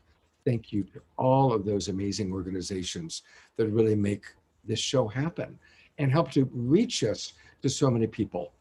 Also want to thank some of the people who have donated. Derek Baines, thank you so much. Very generous donation. Also want to thank Charles Barbieri, Terry Russo, and there are several other people that I am going to get their names in a moment, maybe after Deborah shares a little bit of what she wants to share. Deborah, I'm turning it over to you. Thank you, Scott. And yes, I'd love to invite you to share the word of Saturday Night Alive. Word of mouth is the best way in Golden in terms of spreading the word. So please share with your friends and family. And we have a really incredible video that shares about the show. So I'm going to post that in the chat room, as well as the links to sign up. So I really invite you to assist us and spread the word of season 5, Time to Thrive. Also, if you'd like to volunteer, I'm going to post a volunteer form in there. We love the help. It's a lot to do the show every single week. So anyone that wants to help us and has some superpowers to share, that would be great. We're also looking for people that have superpowers around social media marketing. So if that's you and if you feel called to help with Saturday Night Live, I'm going to put my email and contact info in the chat box. And please contact us so you can help us get it out even farther worldwide. And if you'd like to sponsor an upcoming show, or for the summer or for the fall season, please contact us. And I will put all those links in the chat room. But now I want to share about next week's show a little bit more because we have an amazing speakers on. It's near-death experience, Tales from the Beyond. We have Anita Morjani, incredible author, very famous author on near-death experiences, as well as Eben Alexander, again, very famous expert on near-death experiences. Daniel Brinkley, who you saw before, Michael Tamara, Tom Balladino, Lisa Garr of The Aware Show. And also for music, Kristen Hoffman, who's one of our favorite performers, is going to do a special journey with us again, as well as Shri Kala. And we will also have a magician as well. And another very special show coming after that is our Indigenous show, which we do every single season. And this is sponsored specifically and produced specifically by J. Mayor Jan Kaplan.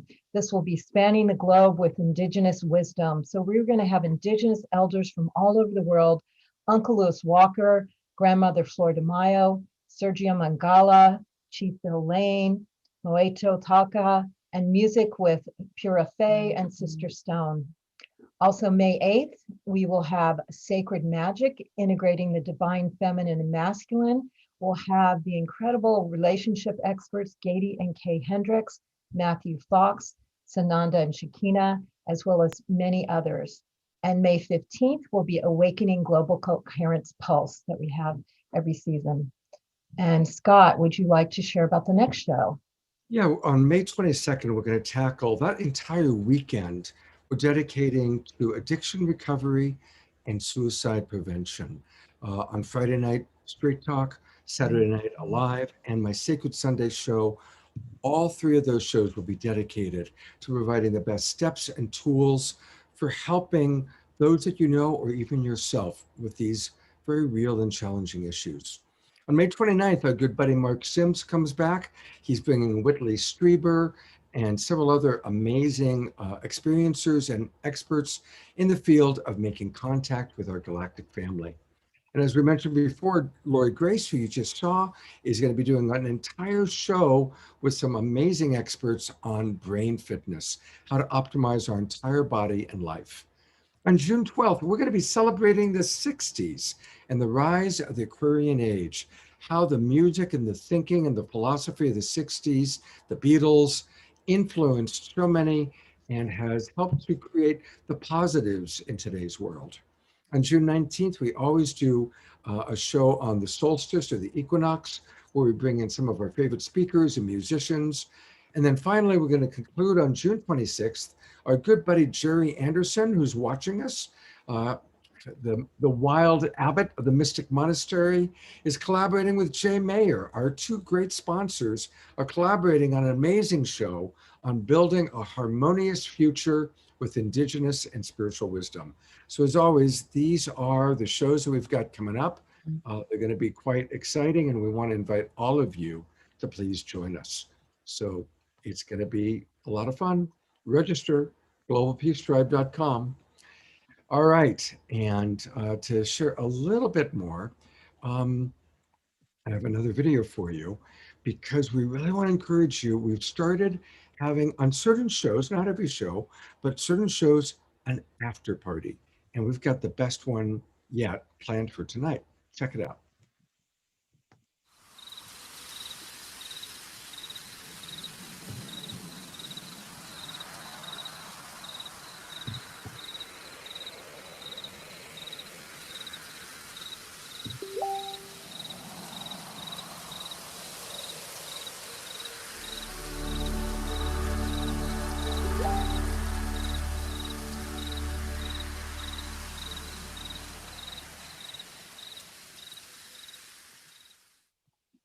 Great. Thank you, Jay, for the video. And now it's time for some more music. And we've invited back someone that really deeply impressed us when he was on the show before. And Shea, I'd like to invite you to turn your camera on so I can bring you on board and introduce you to our group. It's time for Shea Freedom.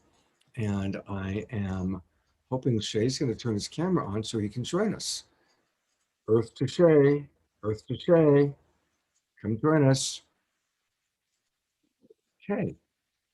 Well, if Shea doesn't come on in a moment, I am going to introduce our Bill McKibben video. And I don't know where Shea is. He was with us earlier. Oh, you know, this is there he is. You had my heart pounding there a little, buddy. No worries. All right. I had gone to the loo. Of course, inevitable, right? You know, Well, this, right when it's my turn. Hi, of hiya. course. Yep, yep. It's kind of like if you're at a restaurant and you're waiting for the food to come. All you gotta do is go to the bathroom. The moment you go to the bathroom, they're gonna bring the food. It's like I don't know if anybody else has ever noticed that. But while he's getting set up, I just want to tell you a little bit about Shea Freedom. In song as a speaker, you're going to find him advocating for foster youth, human rights, and environmental issues. One of the reasons why we really wanted to have him on tonight's show. Freedom shares songs and workshops at festivals alongside some of your favorite artists. And he's worked very closely with Earth Guardians, one of the companies or organizations we're promoting tonight. Shea is a member of the LGBTQ community, and Freedom, Shea Freedom, was awarded the 2016 Rising Star Award by the Black Trans Men Inc. And he shared the stage with a lot of renowned LGBTQ artists and goddesses. He was even featured on the Showtime hit series, The L Word. So he is, Correction, I wasn't featured on that show. I are was you, on stage with an artist and an artist I admired for years who was on that show. well, if it had been up to me as the producer, you would have been featured, Shea. I appreciate that kindly. But luckily, I get to be the co-producer of this show, and I'm turning it over to you. Hey y'all, I'm so honored to be back here. I was side chatting and I was like, you know, do you want to hear anything in particular? And someone was like, well, I want to hear what is most present on your heart. I am currently working on an album, um, and I've been teaching myself to play the piano and to sing in French for some reason. So, you know, here goes nothing. This isn't out yet. And we didn't sound check this piano, so if it needs more, just give me a thumbs up, please, Scott.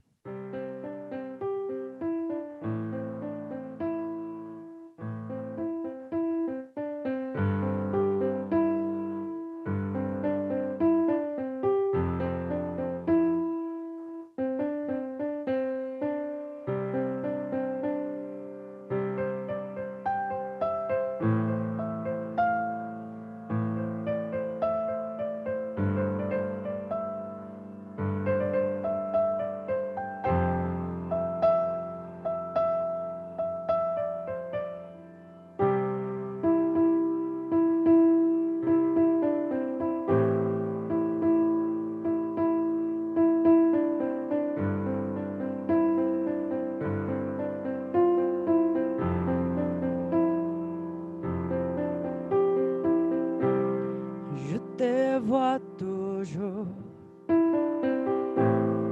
dans mes rêves. J'entends tes voix dans les veaux. Et je m'examine souvent. Comment tu vas? Et je m'examine souvent. Comment tu vas? Comment tu vas?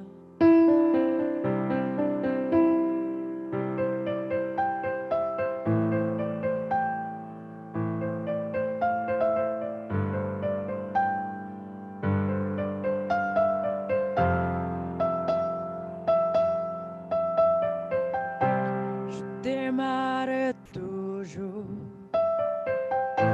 Je t'aimerai toujours. Je t'aimerai toujours. Mon ami. Je t'aimerai toujours. Je t'aimerai toujours. Je t'aimerai toujours.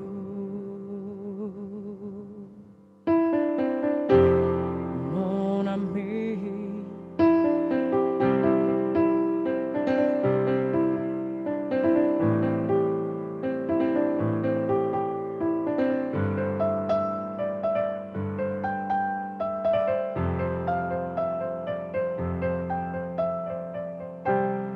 Et je me damina souvent. Comment tu vas? Et je me damina souvent. Comment tu vas?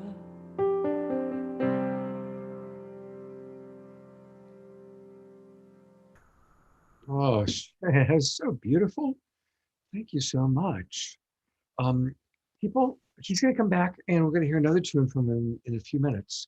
But you can also learn everything you've always to know about Shea Freedom, but we're afraid to ask, by going to sheafreedom.com. And he spells it SHEA freedom.com, sheafreedom.com. And Shea, it's such a beautiful heart. You have something to say? Yes, I do. I just wanted to, they're not an organization that's on here right now, but if there's any other men or trans men or non-binary folk on here, I just want to give a shout out to Sacred Sons. They're doing some really beautiful men's work and heart integrative work, primal integrative work for men of all walks of life and shapes, color, sizes. And they've been really important to me. So as an ambassador, I just, of course, got to shout them out. It's really important, especially as young men, you know, I'm only 30, to have good men to look up to, especially, you know, in these times where we're learning that, you know, patriarchy isn't masculinity, you know what I'm saying? So I just wanted to shout out to that. And thank y'all for hearing me. That's Je t'aimerai toujours, and that means I will always love you. Shea, you know, on my Street Talk show, we're going to dedicate the month of June to honoring LGBTQ. Oh my God, XYZIA, boy, girl, naked squirrel. All you guys, everybody. So definitely let's talk, as I'd like to have you be on one of those shows and maybe bring some of the people that you know on one of the shows. All right. So we'll talk about that. We're going to see more of Shea in a little bit. So thank you, Shea. And I'll make a point that next time you go to the bathroom to call you up again. You know, isn't it amazing that we get to do this show and, like, you know, we're all in our homes. And, you know, that's a good example or a good segue. We were very, very excited when Vineet arranged for Bill McKibben to be on the show. I had actually met Bill. Lori Grace and I both were trained by Al Gore as climate project presenters, and we met Bill in Nashville. We had lunch with him. I spoke to him. He was excited. He was going to do a pre-record with us, and things happened. We had technology challenges, a computer crash, and it's the busiest week for him because of all the people wanting him to be on their shows. So we were not able to get the pre-record done. We had phone calls and all sorts of things, and the pre-record didn't happen. So we're disappointed. But he made a suggestion. I'm going to show you a video. He was on Democracy Now! With Amy Goodman very, very recently, 3 weeks ago. And it's an important story. And so this is Bill McKibben on Democracy Now!, not on Saturday Night Live, but talking about something very, very important and very relevant. So let's take a look. This is Democracy Now!, the Quarantine Report. I'm Amy Goodman with Juan Gonzalez. A coalition of students and professors are celebrating after Rutgers University, the largest state university system in New Jersey, voted Tuesday to begin to divest from fossil fuels. The vote by the Rutgers Board of Governors and Board of Trustees followed a campaign by the Endowment Justice Collective that grew out of the global climate strike in 2019 and led to a referendum vote in 2020 in which 90% of students supported divestment. About 5% of Rutgers' $1.6 billion endowments invested in fossil fuels. The agreement means the school will now cease new fossil fuel investment and divest from passive index funds with fossil fuel investments. Rutgers said it also plans to invest in renewable energy and energy efficiency, and the school's investment office will annually report on divestment progress. Rutgers University professor Naomi Klein tweeted in response to the news, quote, "I love teaching at Rutgers University, and now I'm extra proud to be part of this amazing community. After years of student and faculty activism, Rutgers is finally divesting from fossil fuels," she said. Rutgers' announcement comes shortly after the University of Southern California promised in February to divest from fossil fuels. For more, we go to Bill McKibben, author, educator, environmentalist, and co-founder of 350.org. His latest book, Falter: Has the Human Game Begun to Play Itself Out? His latest climate newsletter for The New Yorker's titled The Shift to Renewable Energy Can Give More Power to the People. Bill, you called the Rutgers news a big, big deal. Lay out why. Well, first of all, congratulations to your co-host, Mr. Gonzalez, the, I believe, Hefner Professor of Communications at the newly divested Rutgers University. It is a big deal because, look, this is one of the oldest universities in the country, one of the 9, I think, universities founded before the revolution. It has a huge history. This is where Paul Robeson, of all people, went to school. And it's the most important university in one of the biggest states in America. It's one more sign of just how much the zeitgeist has shifted. We're now at the point that this divestment campaign, which Naomi and I kind of helped launch 10 years ago this year, has become the biggest anti-corporate campaign of its kind in history. We're at about $15 trillion now in endowments and portfolios that have divested from fossil fuel. And they run the gamut from tiny religious orders and little schools out in the woods to Oxford and Cambridge. And now Rutgers right in the middle of it, particularly significant, I think, because, of course, Standard Oil of New Jersey was one of the first big global players in the fossil fuel business, and it's very good to see this signal being sent. Hopefully, it's a signal that will be heard, among other things, in the office of New Jersey Governor Murphy, because New Jersey should be getting set to follow New York State and divesting its massive employee pension fund from fossil fuel.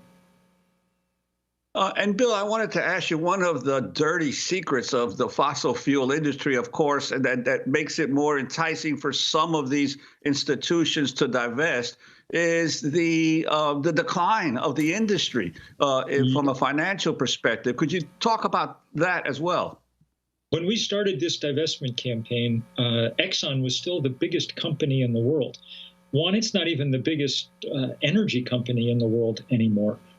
It was passed in market capitalization last autumn by a renewable energy company based out of Florida. So there are big changes underfoot. That does not mean that the power of the oil industry has gone away. They continue to do everything they can to slow down and delay progress. They know, I think, at this point, that the future is going to be built on sun and wind and renewable energy. But their desire is to drag out that transition as long as possible to maintain their business model for another couple of decades, even though the scientists are very clear that if we let that happen, we will break the planet's climate system. We had a new study yesterday showing that essentially the tropical parts of the world will be largely uninhabitable if we're unable to keep temperature increase to something like 1.5 degrees Celsius. And the Intergovernmental Panel on Climate Change has told us that to meet that target, we need to cut emissions in half by 2030. So our work is cut out for us. We've seen finally some beginnings from Washington in the last few weeks, and thank heaven for it. But we need an extraordinary amount of work over the next decade. And what about the issue of the movements on the campuses that have developed of students and faculties and even community organizations pressuring these universities? Could you talk about the importance of these movements and maintaining them?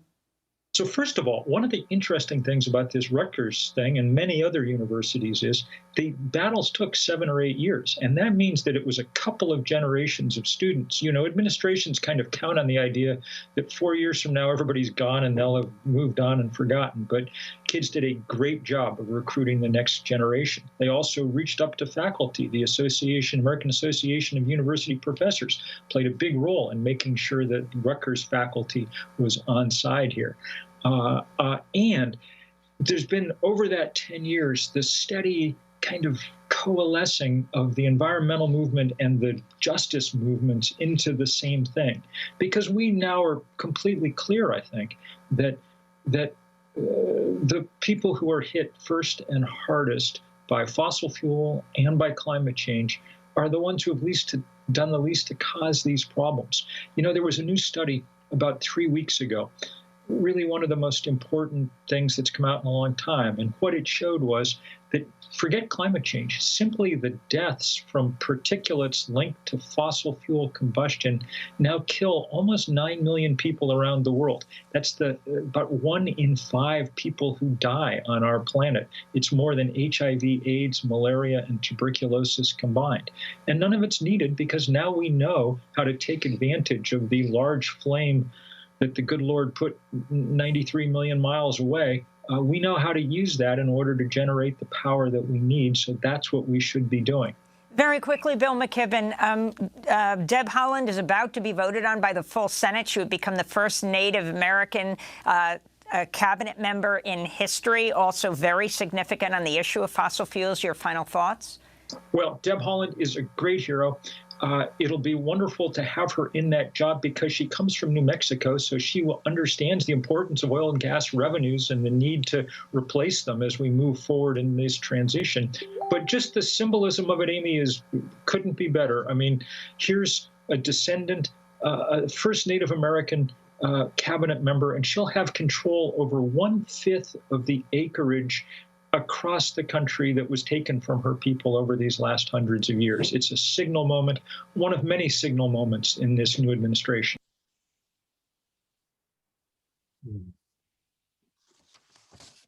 Thank you, Democracy Now! Thank you, Bill McKibben.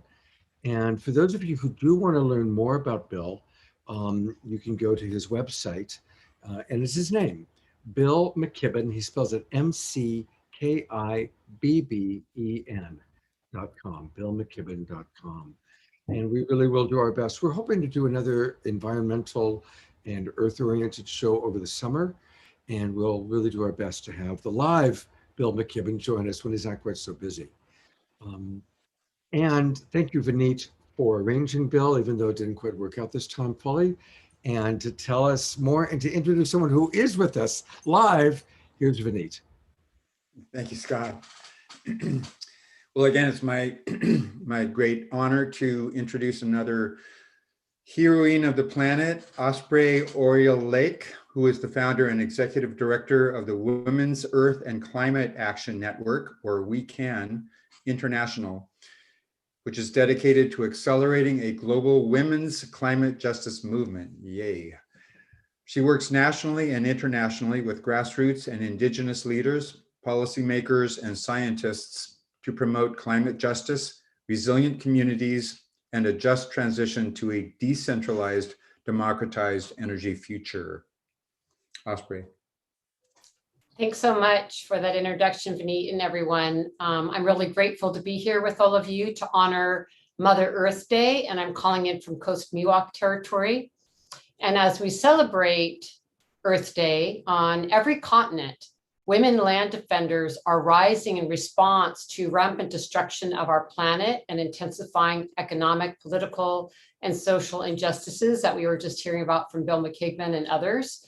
And these women are literally putting their bodies and lives on the line to protect Mother Earth, our communities, and everything that we hold dear. So on Earth Day, I really want to honor women land defenders and to bring light to the struggles and solutions of so many courageous women. There's really a deep historical connection to the violence against women and violence against Mother Earth that we can't afford to ignore. And it actually really needs to be healed inside of us and all of our social systems. And with this in mind, I wanted to share a video from one of our We Can delegations featuring Sonia Guajajara, who's one of the most prominent and amazing Indigenous women leaders from Brazil. And this is from when we traveled to the United Nations in New York to denounce President Bolsonaro's attacks on Indigenous peoples and the Amazon rainforest. So if we could go ahead and share the video, and then I'll say some more.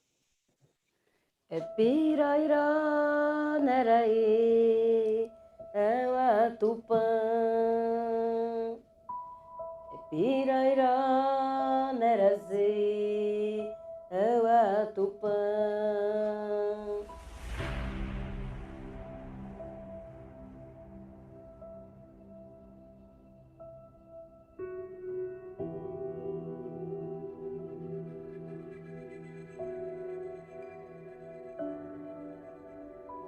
A conjuntura política brasileira é muito grave para toda a população, em especial para nós mulheres. E agora temos um presidente que acha que as mulheres têm que ter papel secundário, salários menores. Está aqui participando do Fórum Permanente da ONU, em frente à Embaixada do Brasil, para nós tem um significado muito forte. Porque é reafirmar a presença e a existência indígena em todos os espaços. Brazil is the deadliest country in the world for environmental defenders. Since the election of Bolsonaro, there has been an increase in the killings of indigenous peoples in Brazil. These are their lands, their forests that they have maintained. So it is up to all of us to be protecting indigenous rights. It's the morally correct thing to do, to help our indigenous sisters and brothers when they're under attack, but also for all of us because of the climate. We need to protect the Amazon rainforest. Bolsonaro, ainda parlamentar, ele falou que a cavalaria do Brasil era incompetente. Competente é a cavalaria norte-americana que conseguiu exterminar todos os indígenas. É muito urgente que o mundo escute a voz dos povos indígenas do Brasil. Nesse momento, órgão institucional, políticas públicas, pouco importa. Porque o que está nesse momento em pauta é exatamente a destruição, o extermínio e, mais uma vez, o genocídio coletivo de nossos povos. Eu não sei o resultado da nossa mobilização. Pode ser que na próxima semana vocês tenham notícias de várias lideranças nossas presas, criminalizadas ou mortas. Porque esse é o momento que a gente está. Mas nós vamos seguir firmes, resistindo, pagando com a própria vida. Porque para nós a luta pela Mãe Terra é a mãe de todas as lutas.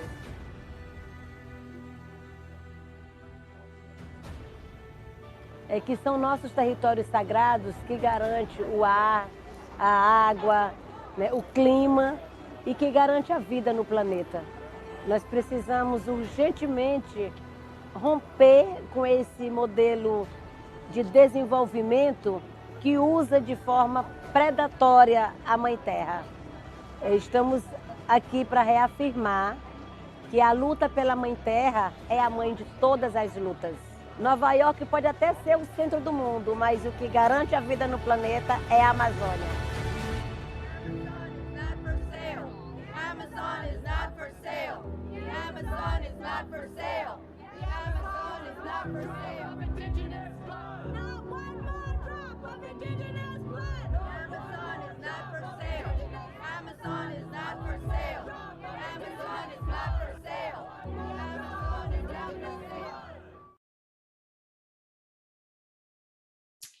So this fight goes on now, and even more with the COVID-19 pandemic, and it's just escalating. So we need to put some good thoughts and good energy and support to our sisters and brothers in Brazil.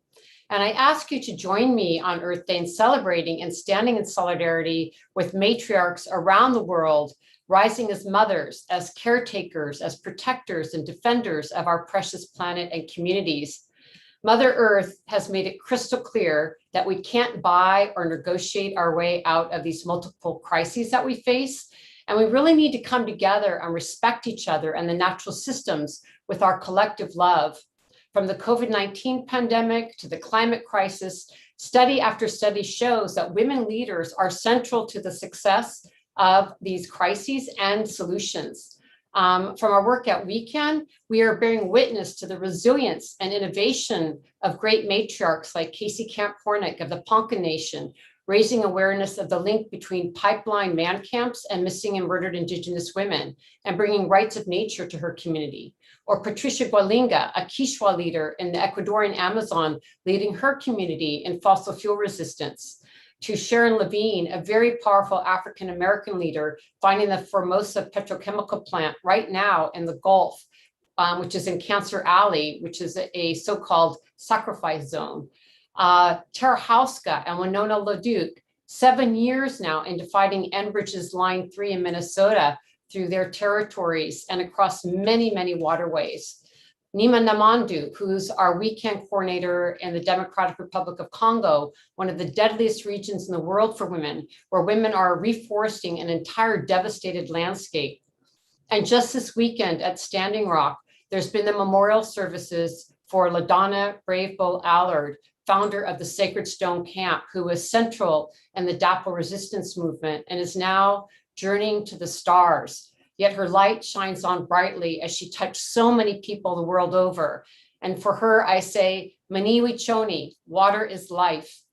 The vital work of women activists comes at a time of immense change, and for many of them in a landscape of increased risk, criminalization, and persecution for their work. Yet the thing is, all of our lives, the integrity of Mother Earth and the future of generations to come actually depends upon the work of these outstanding women, land defenders on the front lines. Every day it becomes more apparent that the systems of patriarchy, capitalism, white supremacy, and colonization do nothing but pillage the earth and destroy communities. So we all have a responsibility to dismantle these systems of oppression. And we can ask ourselves, where is our courage? Where is our imagination? There are literally millions of ways to get involved in the mother of all fights, as Sonia said in the video, and from what you're hearing from all the other presenters tonight.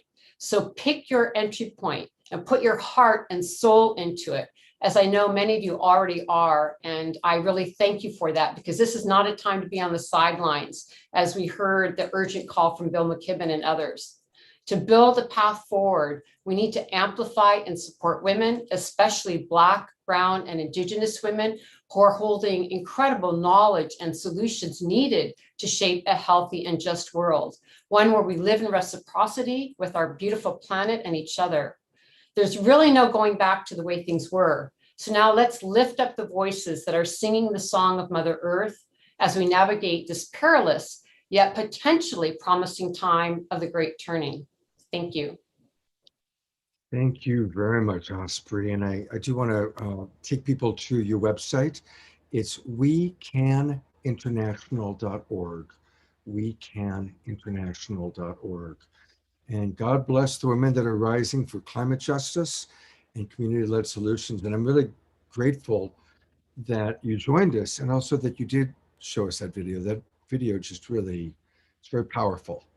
Very powerful. And I want to encourage anybody who's watching our show tonight, if you're wanting to get any of these videos, to share, hopefully share the whole show out. But if you really were touched by that video, or Bill McKibben on Democracy Now!, or any of the other videos we've shown, send me a private message on Facebook, and I will send you the link to the specific video. Also, you can, again, contact all the people through the links that Deborah's been putting through the chat box. Let's get the word out, everybody. Let's take, I'm sure we're all, I can see in the chat box, people are so inspired. Let's get the information out about what Osprey is doing and Recan International. All right, let's get it out to the world. Thank you. All right, and we move on to the next part of the show.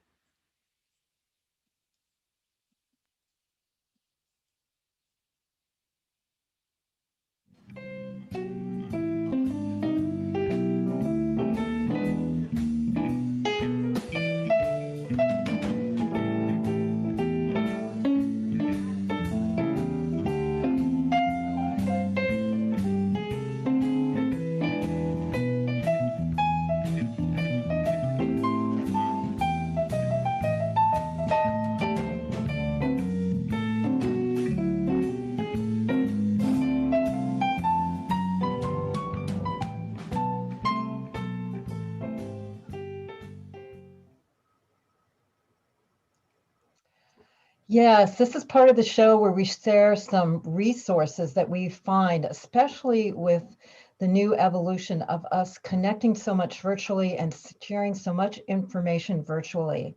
So I'm going to share some resources for you now. One that's coming up this week is the 10th Annual Food Revolution Summit. And this is a summit that's produced by John and Ocean Robbins. And if you remember, John wrote Diet for a New Planet way back, I think in the 80s, as one of the steps to healing the planet and getting away from meat, which is very consuming. And this is a summit they've done now for 10 years, and they bring together the top experts, doctors, and researchers that are all about diet and health. Some people like Dean Ornish, like Aya Sherzi, and other people. And you'll find out about specific foods that have been proven to optimize immune health and how certain foods can prevent Alzheimer's, heart disease, autoimmune disease, and so on. So I'm going to put the links in the chat box. Also, these links can be found in our replay email that we send on Monday. So check it out, the 10th Annual Food Revolution Summit.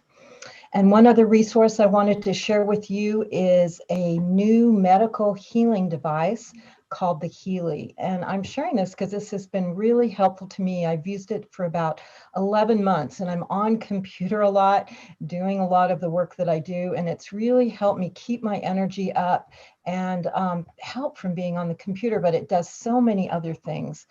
Nikola Tesla said, if you want to understand the universe, try to understand it in terms of energy, vibration, and frequency. And Albert Einstein said, the future of medicine will be the medicine of frequencies.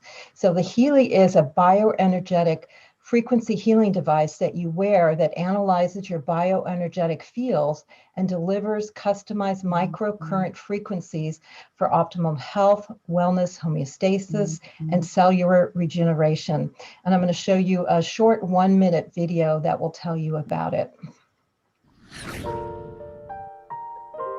Healy is the new revolutionary machine that supports you in all the important areas of your life. This easily wearable device helps you to improve your well-being in a holistic and sustainable way. Whether for health, wellness, fitness, beauty, or the mind, Healy is extremely versatile. Healy's unique and specific frequencies can be used at any time to help on all levels with your overall well-being. You can easily navigate fast through the list of programs. The app is simple to use, and once installed, you can quickly choose the program that you desire and then transfer it to your Healy. With the 16 program groups, you have access to over 140 programs. The program groups can help you, ranging from stress, anxiety, pain relief, fitness, beauty, and peace of mind, or simply you wish to get a great night's sleep. Healy supports you in all areas of life. Try out Healy now for a better and healthier life.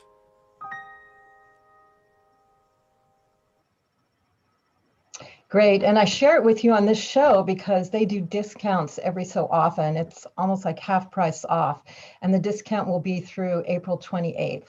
So I put the information in the chat room, and also it will be in the email that you get, the replay email on Monday. So thank you. I've got my Healy. I use it all the time. Never turns me on to these things, and they work. They're pretty amazing. So get your Healy. All right.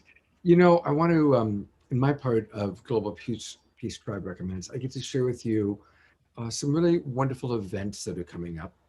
And the first one is tomorrow.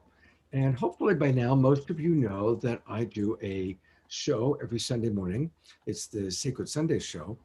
And tomorrow I'm featuring this amazing couple that I met through Saturday Night Alive. And a lot of the shows that I do now on Straight Talk and Sacred Sundays are people that I want to expose more to, that we want to have more time with. But tomorrow it's the Twin Rays, Sananda and Shakina. They're a beautiful couple, very high conscious, very high vibe. And so join us. It's tomorrow morning at 10 o'clock Pacific time. You can always watch on Facebook or you can join us in the Zoom room. And Deborah's putting the Zoom room link into the chat box. That's why you want to be in our Zoom room. It's easy to get all this stuff. Or you can take a look at it. And I also will post it on my Facebook page. Come join us tomorrow morning at 10 o'clock. It's going to be really, really a chance to go deep with these really interesting people. I really like them a lot. I wouldn't have them on my show if I didn't. So then on Thursday, it is Earth Day. We're doing this whole show tonight in order to celebrate Earth Day. And with the great help of Jan Kaplan, our super producer, she is going to be helping to co-produce a evening with Fantuzzi and the Rainbow Tribe. It's a rainbow celebration. Fantuzzi, our beloved musical friend, is going to be bringing some of his favorite musical guests on, and that's going to be this Thursday night on my regular Zoom room. You can find it on Facebook, or go to my page, or go to Fantuzzi Music. But join us live. You can come into the Zoom room, or you can watch on Facebook. And there's going to be great musicians and quite a celebration as we actually celebrate Earth Day on Earth Day. That's this Thursday night from 6 till 9 p.m. Pacific time. So definitely put that in your calendar. And then the last program that I want to really encourage all of you to attend is my Straight Talk show, which is on Friday nights. And next Friday night, we are honoring one of our dear friends, Alan Steinfeld. You've seen him on the show before. He just wrote his first book. And of course, it's called Making Contact. And so we're going to be celebrating the launch of the book, but Alan's got some great guests. Henrietta Weeks is going to be joining us, and Daryl Inca. Daryl is the channel for Bashar. And getting Daryl to come onto the show is a really big deal. He's an amazing channel. Bashar is one of the most beloved channels in the world. And Daryl is going to be live with us, and Alan, my co-host Trish, Henrietta Weeks. It's going to be a really fun show. And any of you interested in channeling, UFOs, galactic energies, things that go bump in the night, if you're into any of that, join us next Friday night, 7 o'clock Pacific time on my Straight Talk show. And we really have a lot of fun. And it's one of those shows, by the way, that if you do come into the Zoom room, then you get to ask questions and interact. So it's going to be a lot of fun.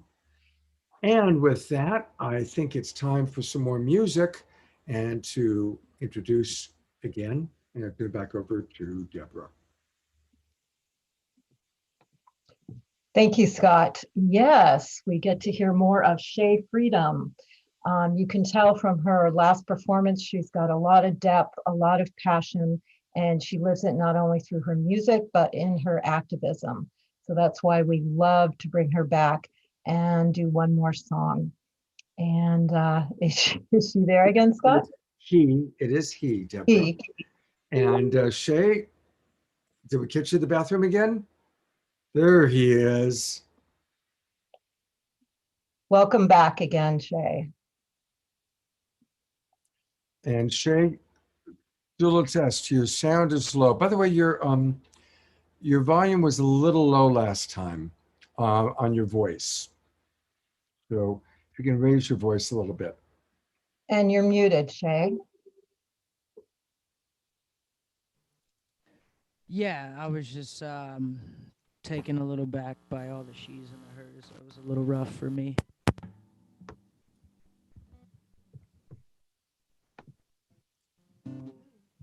Hopefully my vocals are coming through clear now. Yeah, if you can be just a tad louder. And thank you so much, Shea. Thank you.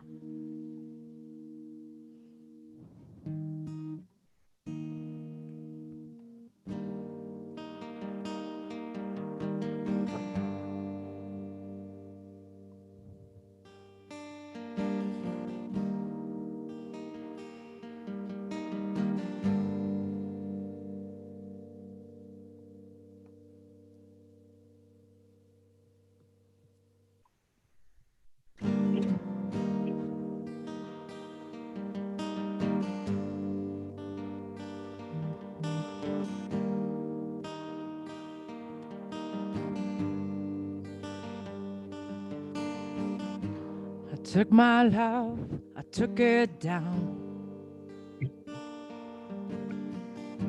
I climbed a mountain and I turned around.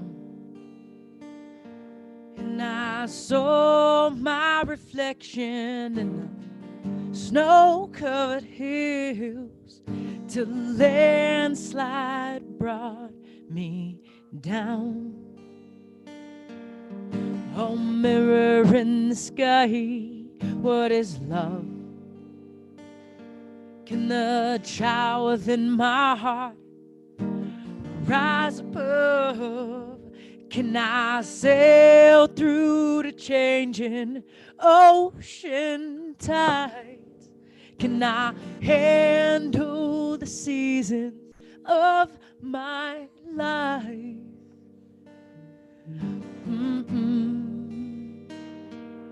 I don't know. I don't know. I don't know.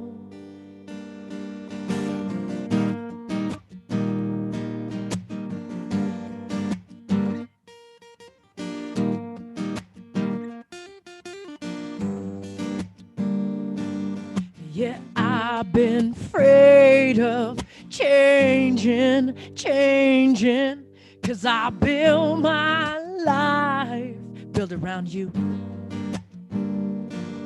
Well, time makes you bolder, even children get older, and I'm getting older, I'm getting older too. I'm getting older too. I'm getting older too. I'm getting older too. Yeah, I've been afraid of changing, 'cause I build my life, build around you. Well, time makes you bolder, even children get older, and I'm getting older, I'm getting older too. I'm getting older too. I'm getting older too. I'm getting older too.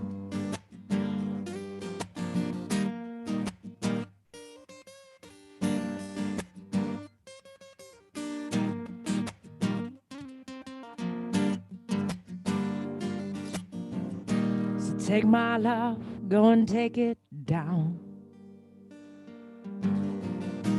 Climb the mountain and turn around. And if you see my reflection in the snow-covered hills, well, landslide will bring it down. And if you see my reflection in the snow-covered hills, well, landslide will bring it down.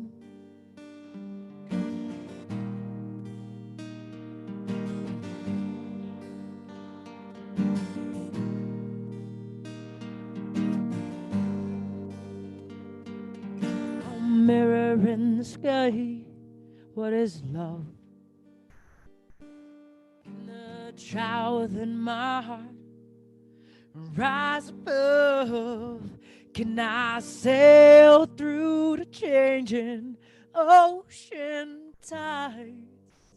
Can I handle the seasons of my life? I don't know. I don't know. I don't know. I don't know.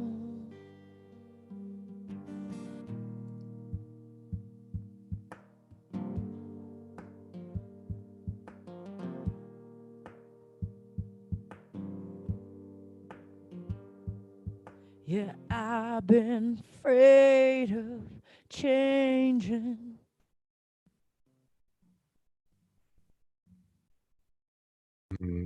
Thank you so much, Shea. And I want to really encourage everybody to make a donation to Shea. I'm going to right now. He was showing us how to PayPal him. or how to Venmo him. And, this is a tough time for musical artists. Oh, good. I'm glad you're back on camera, Shea, because I want to. I low key just want to say it's a tough time for me right now to sit here. Like, I feel like I need an apology. That was rough for me. Like, I agree. I think that you do deserve an apology. And here's Deborah. and I don't think it was intentional, but my heart doesn't know that. And yes, this is my apology, and it was not intentional. I'm also having a really hard day just to align with you.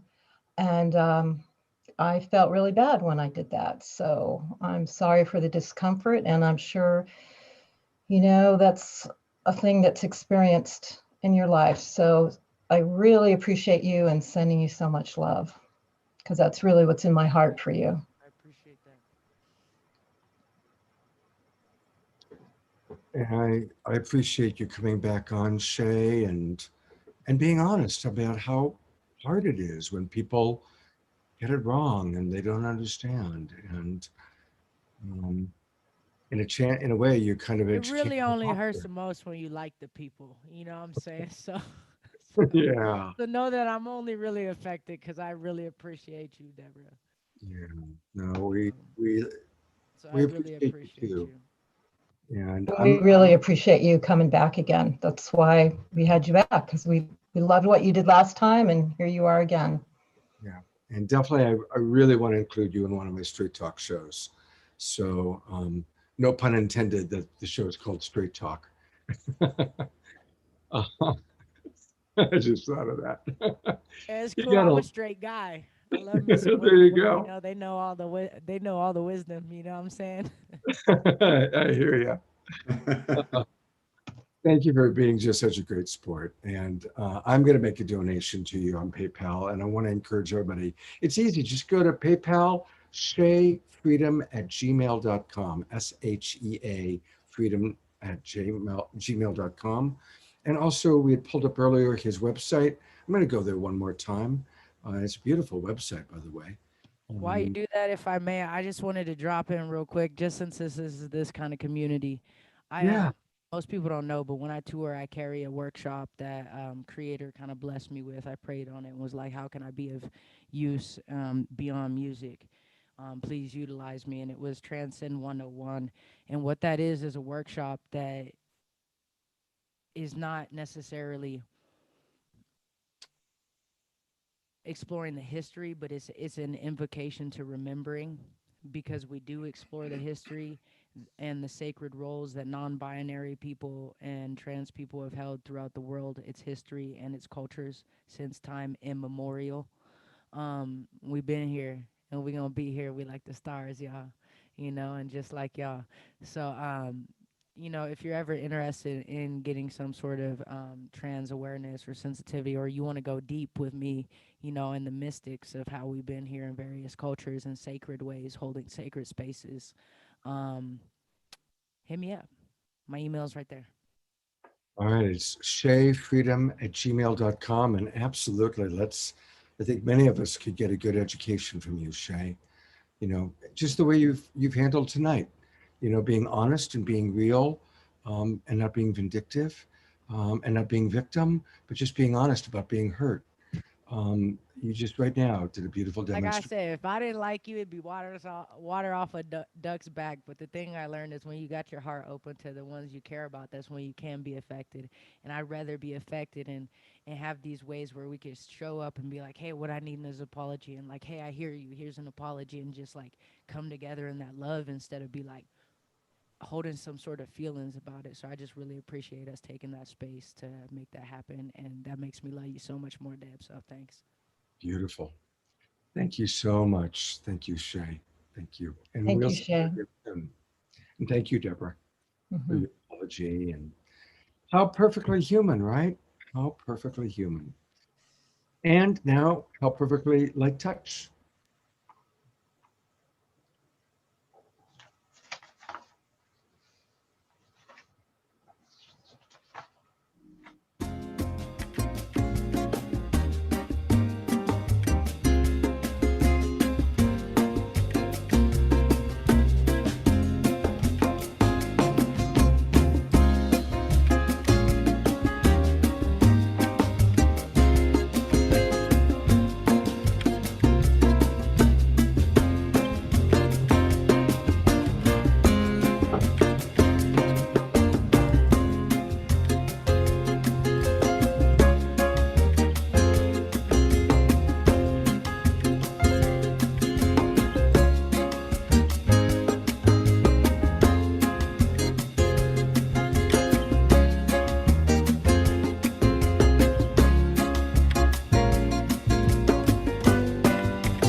Let's all stay in that state of gratitude. And I am grateful for my friend Vineet, and he has an introduction to make for us.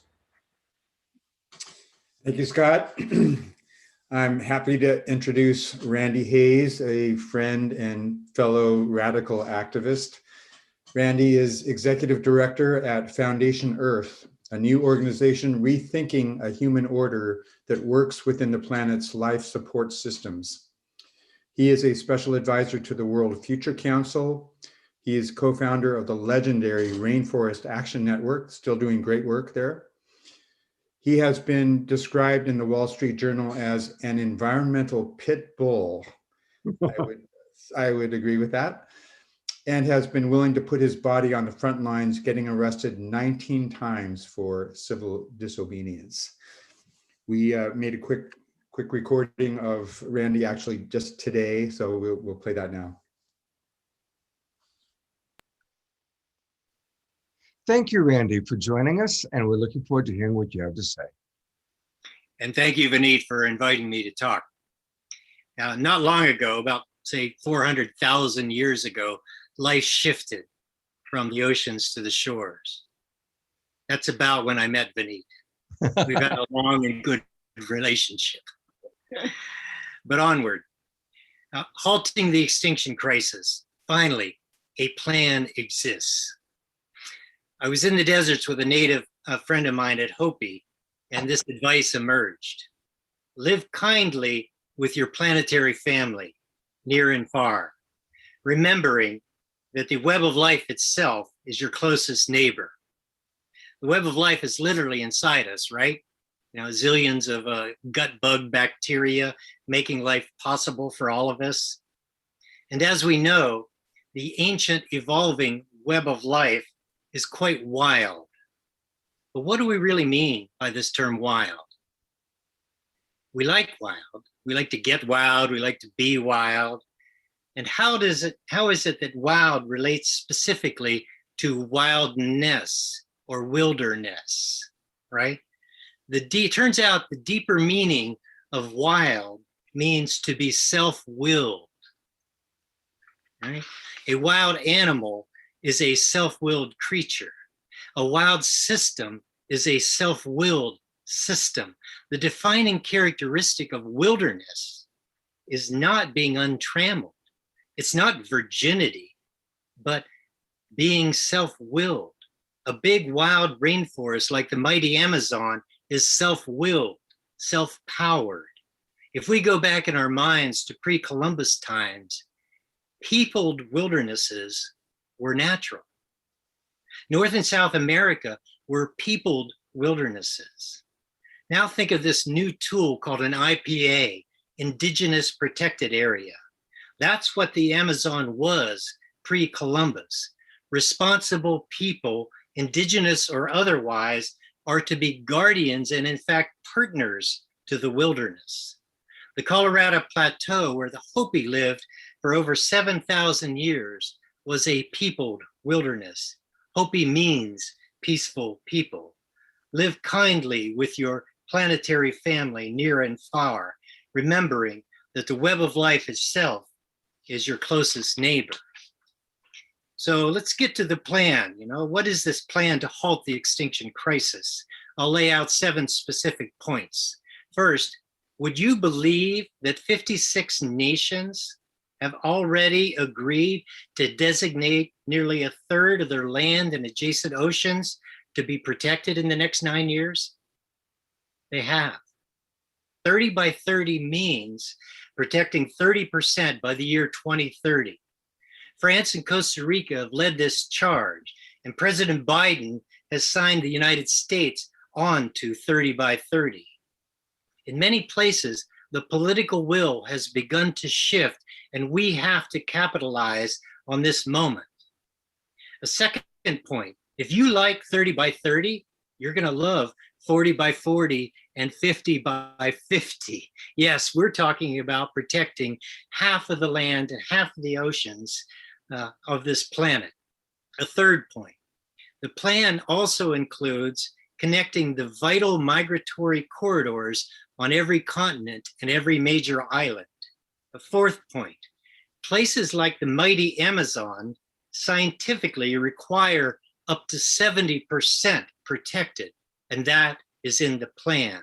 The fifth point, part of this great plan is also to fight for protecting 100% of the remaining primary ancient forests.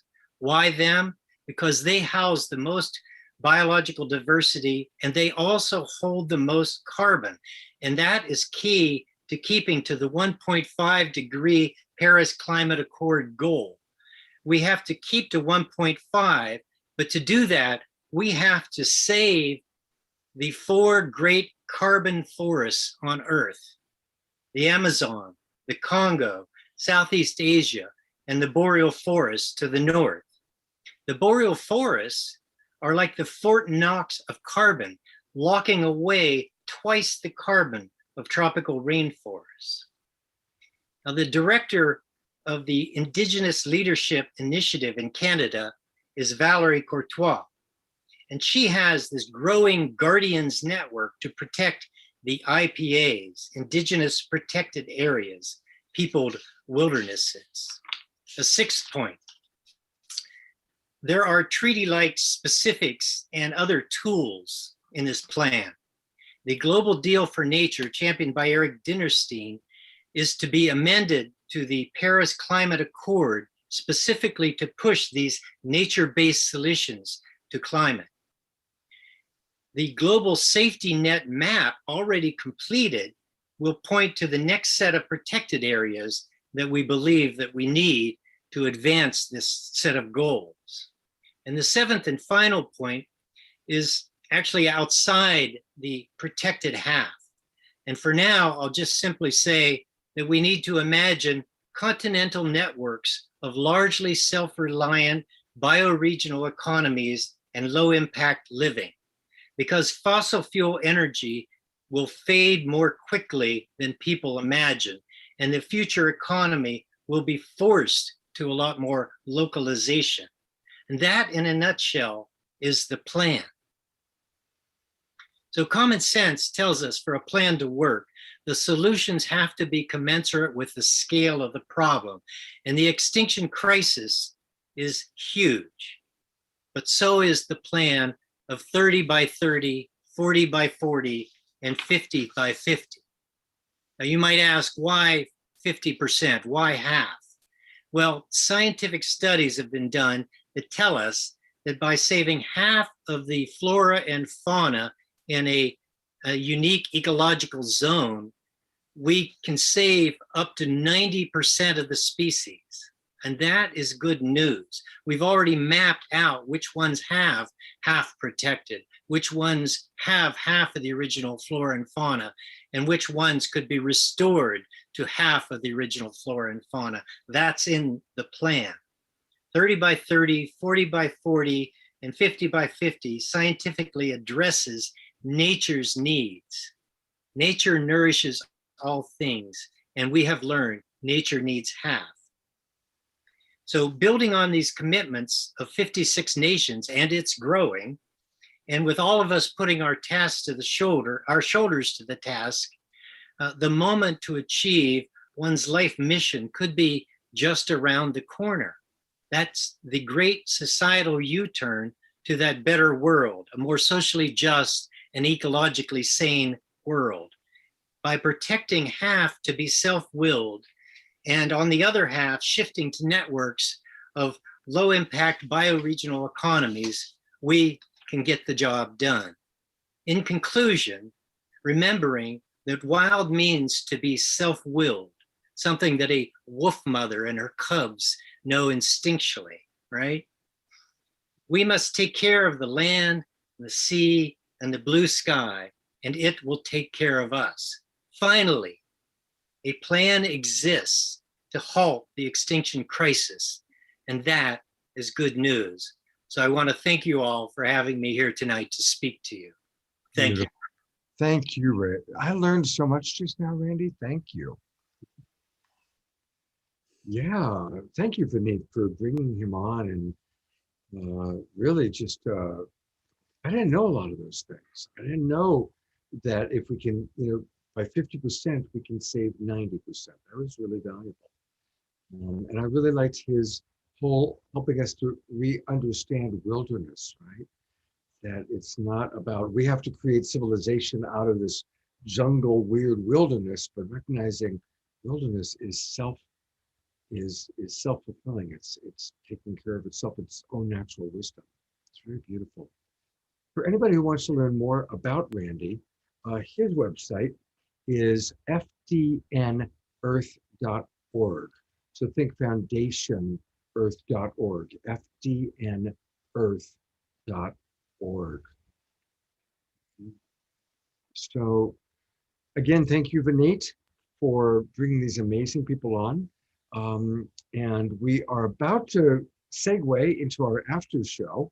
But before we do, I just want to remind you one more time that we've got, every show is pretty great. Hasn't this show been amazing, right? Put it in the chat box, like seeing in the chat box how much you enjoy the shows. And next week's show, likewise, we're putting a lot of energy and effort into it. And so I just want to share with you a video put together, of course, by our beloved Jay and Jan, all about what we're going to have on next week. So let's take a look.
So definitely, if you have not registered yet, please do register. www.globalpeacetribe.com.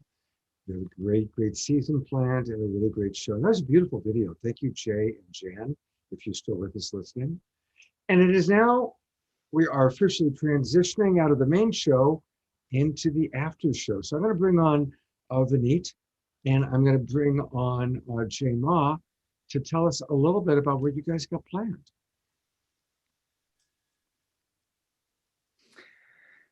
Thank you, Scott. It's been such an amazing show. I am so inspired by all of it, and the depth of the knowledge and the experience and the wisdom and the connections.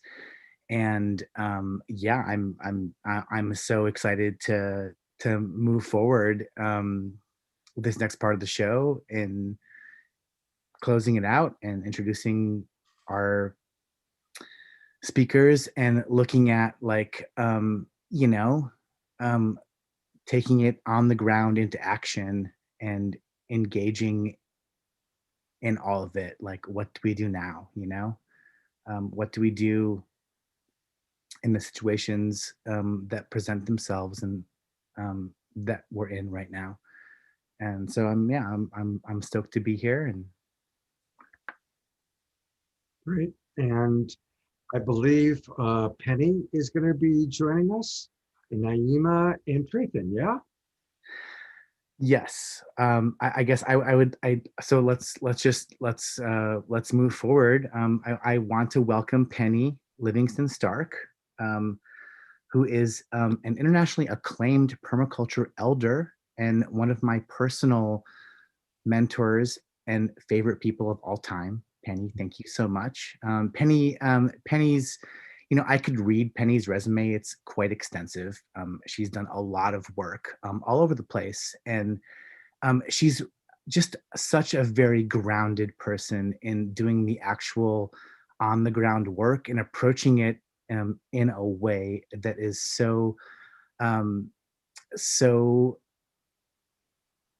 incongruous, in harmony. We like to say in the permaculture way, you go where you're invited. And Penny's been invited many places, and she has not only done many kinds of designs and her wisdom and expertise, but Penny really is also about really helping people. And she has trained literally thousands of people have done her permaculture trainings worldwide. And personally, I am really inspired about what permaculture has to offer. And we're talking about, bringing it on the ground. And Penny, given the COVID crisis, was in Peru, right, Penny, and was pretty much down there for the last several months, and had a very firsthand experience down there. And I think that's part of what you're going to share, Penny. Right. So I would love to hear. Okay. Well, thank you. Thank you, Jay and Vinit and everyone. Yeah. So I think in the time I have, I thought I would just share some stories of some things that I've learned. I've been working in Peru since 2015, and I went back during the pandemic, and I got sequestered there for 10 months. I was going to go for 6 weeks. I ended up not really being able to leave for about 10 months. And so this is a story that I wanted to share where I feel like I was there both as a witness and I was there as a participant in what went down during the pandemic, because the Peruvian government just locked down everything. You couldn't travel, you couldn't drive, farmers couldn't get their produce to market. You could not go on the street for months, and unless it was absolutely essential. So this is a story about colonization, and it's a story about resiliency. It's a story about adaptation. And it's a story about relationship and connection and in many ways healing. And so I wanted, as Jay said, I only go where I'm invited. So if I'm not invited, I don't go. I was invited to go to Peru in 2015, where I taught a permaculture course.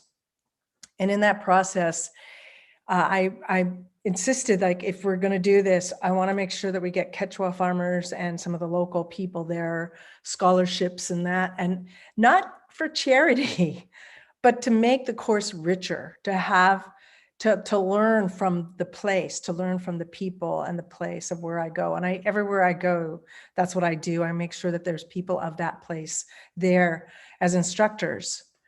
And so part of what I learned is, a culture who had enough food stored for 2 years for every person has now, a month into the pandemic, many villages were starving in 1 month. When you go to Peru, you see these ruins of these grain silos and these stone containers that they would store their grain in. They have been, those are all archaeological sites now, and so the people can't have access to them. The Caro can't go to Machu Picchu and do, the descendants of the Inca cannot go to Machu Picchu and do ritual. They can't go to any of the archaeological sites to do ritual. So they have to kind of go up some random place in the hills to do a ritual because they've lost access to their sacred sites. But yet they still do. And yet their spiritual knowledge is alive and well, and it's being shared to people from all over the world. And the Caro Nation people, the maestros, the teachers, they are so eager to share their knowledge to anybody who's interested in learning.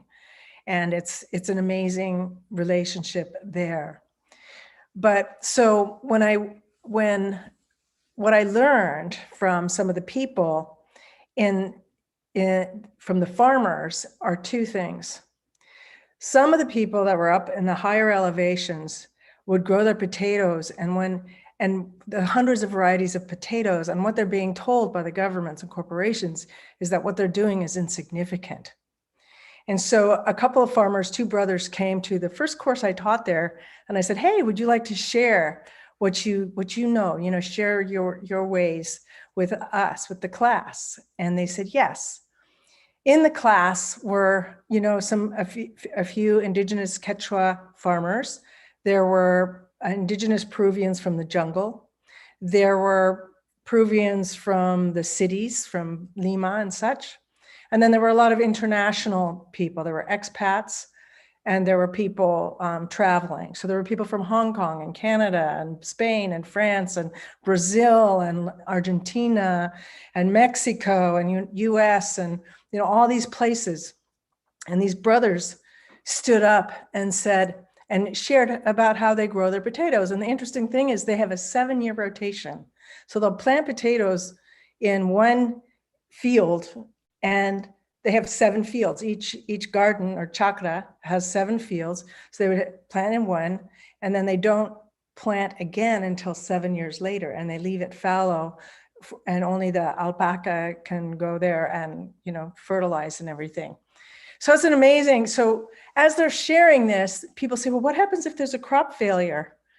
And they said, well, if there's a crop failure, we all just help each other out.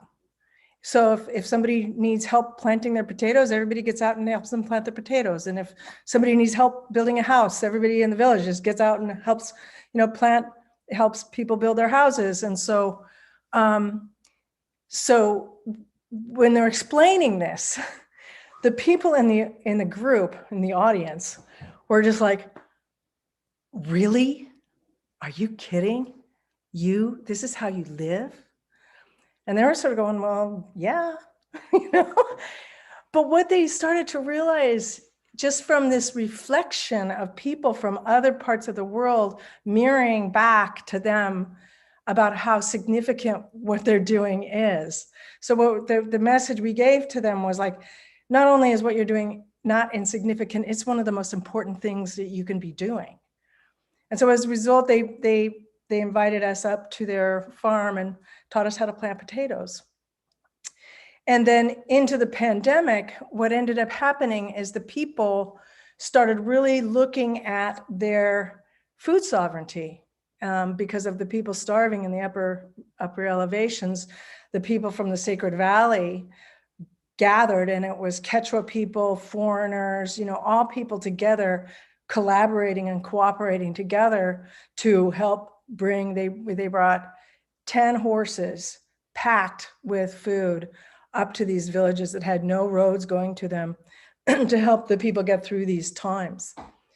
And so I think the point of this message that I'm bringing is that when you start having people coming together and sharing their worldviews and sharing their knowledge and sharing their perspective, and also getting reflected back to them what their reality is from other perspectives, the internalized oppression that happens among all of us from colonization and from oppression, it starts to lift out. It starts to open up and starts to unravel that a little bit. And people start to kind of go, yeah, it is amazing that what we're doing. And it is important that we don't forget who we are.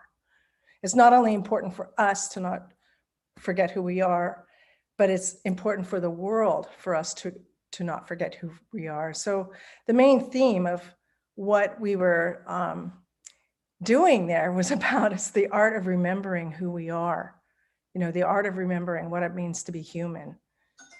And that's my time. So I was told I had 8 minutes.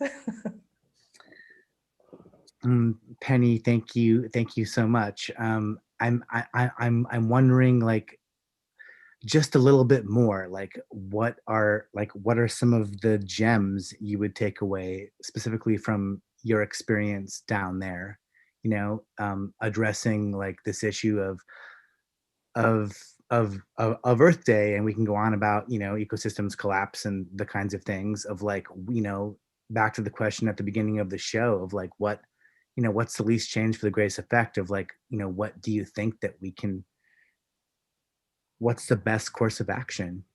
What are Well, the Yeah, I mean, the other thing that I didn't get to say, because I just was being very respectful of time, but the people there, and those of you who have been to Peru know, like, there's spiritual knowledge, and there's a lot of feeding the earth spiritually.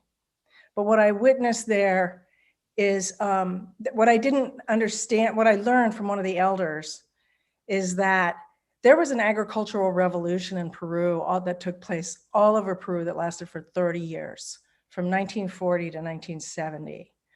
And they won. At the end of the day, they won. And the way the structure was is there were these big wealthy haciendas, these wealthy people having haciendas that were controlling the water.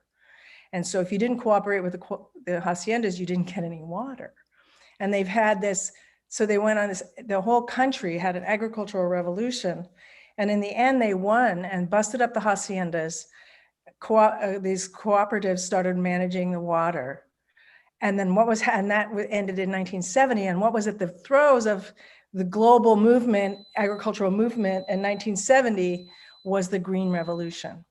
So the people, what happened, the corporations came in, the government came in and taught them how to grow corn using chemicals. So by the time I get there, fast forward, they're just spraying corn, spray corn, spray corn, and they're killing the land. And I said, it's great, feeding the land spiritually, but you also have to feed the earth physically. So I started giving classes in microbiology and how important the microbes are, and saying basically, if you kill, when you spray chemicals, there might be a few bad bugs, but you're spraying all the billions of good bugs that help protect your plants. And they got it. I mean, the short story is they got it. They started an organic farming association. And so while I was there for 10 months, they said, hey, Penny's here, let's take advantage of her presence. And they invited me to come, and they wanted me to just teach them whatever, and I said, well, what do you want to learn? And a lot of it was how to bring the soil back. And so that was a big part of what I was doing there was, and we made bokashi and, compost teas and all these bio brews and microorganisms and ferments and all these things and they did it, and they're still doing it, and they're running with it. And there's so many other things that the people are running with. They take this knowledge and they're just charging ahead. And I can leave now. I feel like at the end, before I left, I felt like seeds are planted. I can go home, and they're running with everything. They've got a whole CSA scheme, Canasta Verde, if you're ever in Sacred Valley, where the women farmers organized, and they're now selling all their organic produce throughout the valley. It's amazing. So I think the message is just about resiliency, adaptability, and moving through, pulling out the internalized oppression that we have, that is a result of externalized oppression. Mm-hmm. Yeah. Yeah. Oh, Penny, thank you so much. You are such a warrior. I mean, really being down in Peru and doing that. And I want to let everyone know basically about permaculture. It's something really you should have taken in high school, but that's not offered. And you really should know about it. It's a really amazing thing about working with the earth and natural cycles. And we can do it. And Penny, thank you so much. I really want to honor you and appreciate you as really being, an international leader in this movement, for what you hold, your knowledge and wisdom and experience, and moving it forward, and all the trainings that you do. And if there's not a better person to learn permaculture from, I think that you are one of them. And I want to maybe share some links and putting them in the chat right now of your websites. Well, the Ecology website is the one where I teach online courses, and I do a live online permaculture course through Ecology, and it's Ecology, a couple hundred people now in it and all that, and that's amazing. That's so great. Yeah. Amazing. I mean, there's permaculture centers all over the world, that are doing this, that are and now with COVID, it's being online. I just shared in the chat some of Penny's links, her website, her online permaculture course, and everything. She is a wonderful, amazing consultant and teacher, and also and perhaps mostly a really amazing human being, Penny. You know, Shea and Penny, I've actually put in, I'm showing right now her ecoversity.org website. It's ecoversity.org, and we're actually looking at it right now. And I also have pulled up her homepage. And so, Penny, obviously, we really want people to know more about you. So, anything you want to point to on your homepage as we look at it? Well, that first video, we don't have to watch it now, but that's just explains about the online Ecoversity course. We're selling out, but there's a waiting list you can sign up for. But it's great because we can have international instructors. I love that people can put chats, you know, like this webinar. You can make comments and questions and things in real time. You can't do it in a real classroom because you can't interrupt. But in this, it's a really cool thing. And we have David Holmgren, one of the founders of Permaculture. And then we have people from all over. There's a woman from Oaxaca or South America who's doing a vision of creating islands because she's starting to see that with sea level rises, how are we going to live? How are the coastal communities going to live? And so anyway, there's some really visionary people. That's the highlight for me. Actually, pull it up a little bit more. Go back down, keep scrolling down. I want to show a picture. Actually, this is really cool. Keep going. There's a 10,000-year-old shaman. Yeah, the next picture that's just coming, that woman there. She's a European shaman from 10,000 years ago in southern Germany. She was found, the remains, and I just look at that. She's got you can't see but she's got the 3 tattoos on her chin, like people from California. Right. The regenerative herbalism, that's another hat that I wear, but that picture is a replication, I guess, probably from a burial. I don't know how they found that, but she could be from the United States. This is our indigenous roots as Europeans. You know, we're very similar in our indigenous roots when you go back far enough in Europe. So. Thank you so much, Penny, for the wonderful work you're doing. Yay, thanks. All right. So Trathen, Shea, we've got Trathen and we've got Naima. Yeah. So I'll leave it up to you who you want to introduce. Well, it is my absolute pleasure to introduce Trathen Heckman and the Daily Axe organization. You know, every city really should have a Daily Axe. Trathen is one of the most inspiring persons that I've ever met. Really, Trathen, I really honor you and appreciate you for your good works, brother. You know, just to tie an old thread from how I know you, even in connection to this show, of the 350 Home and Garden Challenge.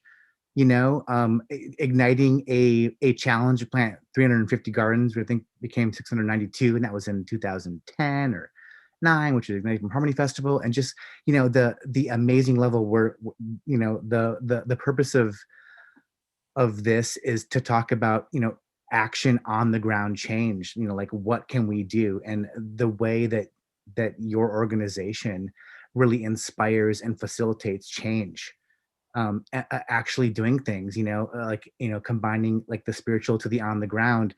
One of my favorite moments in my life, I really have to say, is a Daily Axe project. I remember sheet mulching and planting a food forest on the Petaluma City Hall.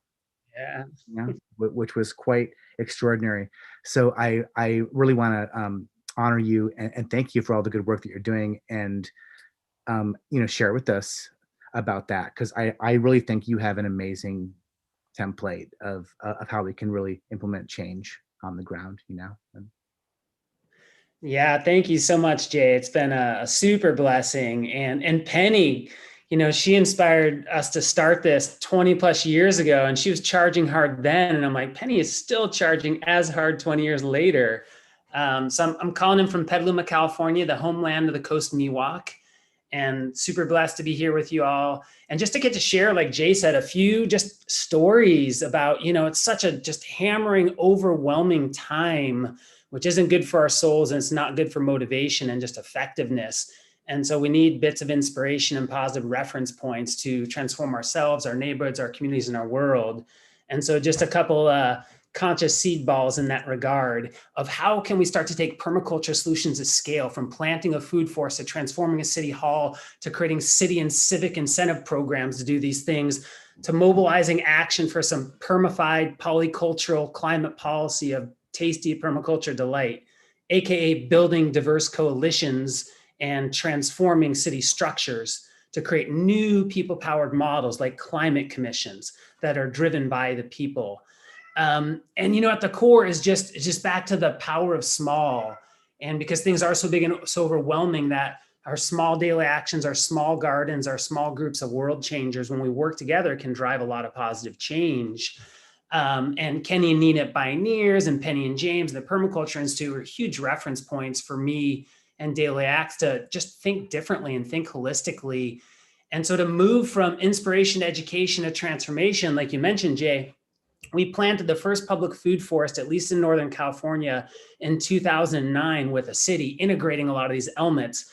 And within months, that led to transforming the Petaluma City Hall landscape in a day as a part of 350.org's first global day of action. And then that led to which, Jay, we organized together on of, this outlandish goal a few months later, like, what if we planted 350 gardens in a weekend? And you remember, we're afraid to even say the number, but in 17 weeks from our first meeting, 40 schools, churches, organizations, agencies came together, and we more than doubled that number. And then that kept on doubling and doubling and doubling. And along the way going like, okay, well, we could use some of these permaculture and pioneering lessons and plant gardens and do mobilizations. And then that leads to starting to influence civic incentive programs to where you could give out, free resources to sheet mulch 500 lawns, building soil, and literally saving tens of millions of gallons of water. And so using these lessons, right, that you just like, if you just think this way, which is not how our structured, siloed, top-down culture thinks, which is not sufficient to solve really complicated, fast-moving, interconnected problems. But if you think like a permaculturist and a pioneer, then you could start to design gardens and programs and coalitions that are holistic and connected. And so as over the last 6+ years, we've been hit by record drought and record fire and record fire and record flood and pandemic in Northern California, it's just getting hit again and again. And that in part really caused us to look at, well, we've been focused on climate work, but a couple of years ago, it was like, even in a community of leadership like Sonoma County, there was not a plan on any organization, business, agency table in our community aligned with the science of survival. And so we started mobilizing around climate policy and policy for equitable climate action. And we co-founded a group called Climate Action Petaluma and worked with our city, did a big community mobilization. And within a few months, our city became the first city in the county to declare climate emergency, to prioritize equitable climate action, and per working with them closely, community powered, to change the city's charter and create a new climate commission, which was initially led by a third woman of color and now has youth leadership as well.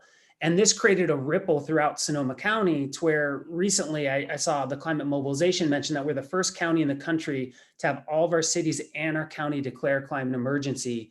And steps beyond that, we have a number of municipalities through this process that have now declared 2030 zero emission targets. And further bringing in some Permie energy, part of how this happened is because we had a phenomenal council and staff that we've been working with for like a decade on these kind of programs. But we had a former Daily Act staff who's a permaculture designer. She took the PDC that we, hosted for Toby Hemingway. And so you have someone on council driving climate leadership that understands grassroots, understands community, understands permaculture.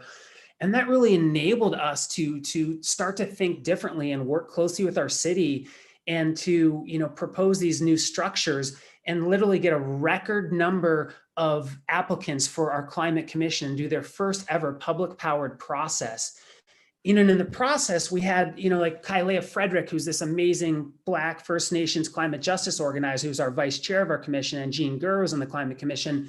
They had no intention, they told me, of applying for the climate commission, but like in a permaculture garden where you create conditions conducive for life to thrive, when they saw the community rise up calling for equitable climate action, they stepped in and they applied for the commission, and now they're new voices of leadership. And our new vice chair, who's a coalition partner and ally, we now have a climate majority on our council. And he told me, sitting in a permaculture garden, he 100% felt the power and encouragement to go for city council because of this community engagement. So you could start to build this from small actions to gardens, to campaigns, to partnerships, and start to shift culture and shift councils and shift policy and literally shift governance structures in our communities. And spread that out, especially when we, follow these systems change strategies of working at multiple scales, locally, regionally, nationally, with other partners and collaborating together. That's when the power of our small, in our groups, in our coalitions, and our networks can drive powerful change. And so there's, and this is like, granted, there are obviously a massive scale of challenges we face, but it's also such a phenomenally ripe opportunity. And to think of these small daily actions, these small gardens, these small groups, but literally we have to transform the structures of governance. So in addition to zero emission targets and new commissions, we've been proposing, and last spring when COVID was hitting, in addition to mobilizing 1,000 apartment-friendly gardens coalition partners, literally we created a community-powered climate emergency policy framework, a 50-page climate framework that was powered by the community, which supported our city because city staff was overloaded, overwhelmed. But when you create structures for people to find their power together and to prioritize frontline voices in these conversations, it literally unleashes the power of community in really amazing ways. And I'm close on time here and there's plenty more to talk about, but I just want to say reference points like Bill McKibben and Penny and UJ and Kenny and all the people on this call, Naima of the PoeTree, like that is such food for the soul. And we start with our actions and we start with our small groups and we collaborate and we start small and we build and we build and we build. And, phenomenal change can happen starting small and taking heart and taking part and taking action, just building from there. So gratitude to all y'all are hosting this, and look forward to hearing some more poetry, and that's my time. Right on, Trathen. Thank you so much. Really honor you and appreciate you. And I mean, I just can't say enough, sing the praises of what you've done with Daily Acts. Just, the cross community engagement, I mean, what you've done with working with local governments, like there's often this like us and them, this like divide, whether it's cultural or like, the big evil corporations or like the government, and then, realizing we all share the same water, the same food, the same community, and putting that in a way that's like gets city governments to get on board of, oh yeah, actually we can save water, we save money, this is good, and rolling, it is absolutely phenomenal. I mean, I just really want to say what you have done, what Daily Acts has done and continues to do, and I think it really should be a model for communities across America, really. And I want to encourage people, again, Scott, if you could bring up there you go, Daily Acts organization, take heart, take part, take action today. This organization is phenomenal. Click the button and donate to them. Really, they are doing, and if you're in Northern California, go to one of their programs, and contact them about, Trathen, Transition US, like, this should roll out across, more than just Petaluma, so thank you so much. Part of the fundraiser, we're planning on partnering with Bioneers on doing a series to take steps on that, and it's all collaboration. I mean, it's Daily Acts is a small part. We have a zillion partners, but to be able to, part of the fundraising for the campaign and for this tonight is going to be to create this Bioneers series to be able to share out from the inner leadership pieces to the campaign mobilizations to the policy front. So thank y'all. Right on. Thank you, brother. I really appreciate your background too. Yeah. And just a reminder that people can go to dailyacts.org and then click on the donate button, and it gives you all sorts of options. Remember, remind us, Trathen, about the donations being matched. Tell us about that. Absolutely. So we actually literally just started a spring matching fund campaign, and some generous donors came together and donated $30,000 at their matching. So whether you give $5 or $5,000, every dollar you give will get matched tonight and in the next 2 weeks. So we get to double that to be able to, and we have an amazing, like we're starting in a week, a BIPOC focused Petaluma Equitable Climate Action Coalition to work with the city, and we're funding them. We put the whole grant for it into to be able to get them in front of the city council and work with the commission and our city manager. And so we need those voices, and we got to ante up, like prioritize the voices and fund them to be there in these meetings as well. So supporting efforts like that is what's the donations go to too.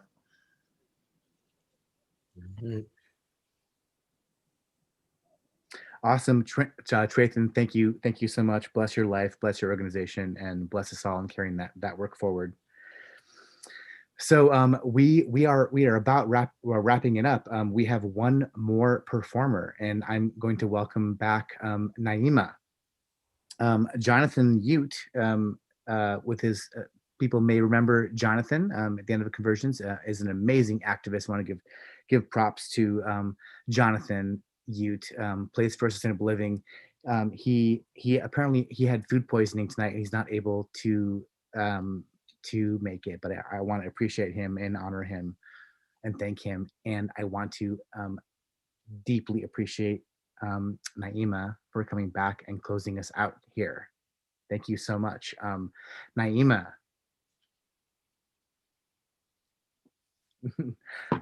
I so appreciate you for really walking the front lines, in your music, in your poetry, and then doing it on the ground with what you're doing with Soulfire Farm and all that. I mean, it is incredible.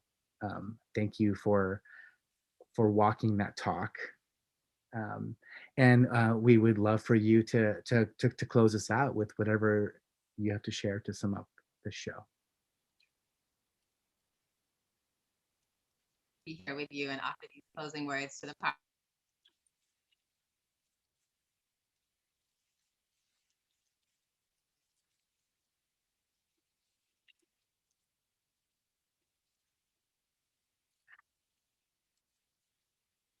Oh, The great divide.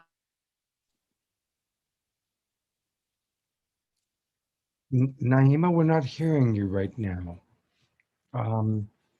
You know what you may want to try is try turning your camera off and make sure that your audio is on, because yeah, let's see if that works.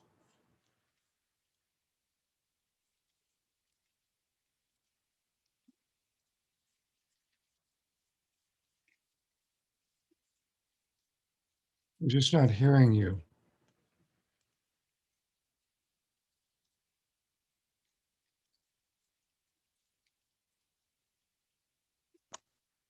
Can you hear me? Now we can. That's the first time we've heard you in the last, since you came back on. Oh, okay.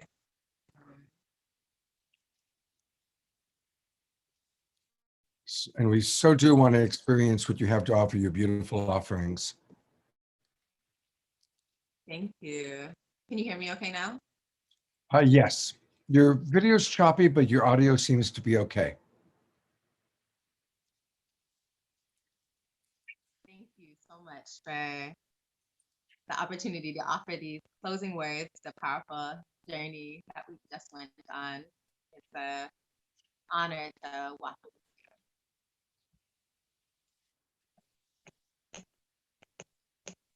I am because we are. And who are we to each other? Beyond the great divide, we are interwoven and arising, recognizing our survival depends on our deciding to cast aside the paradigms that build a hierarchy of lives. What do you see on the horizon? Are we in hiding? Are we thriving? Have we been guided through the night, made it to the other side? Labor pain feels like dying, pushing into a ring of fire. But something is yearning to be born and worth fighting for.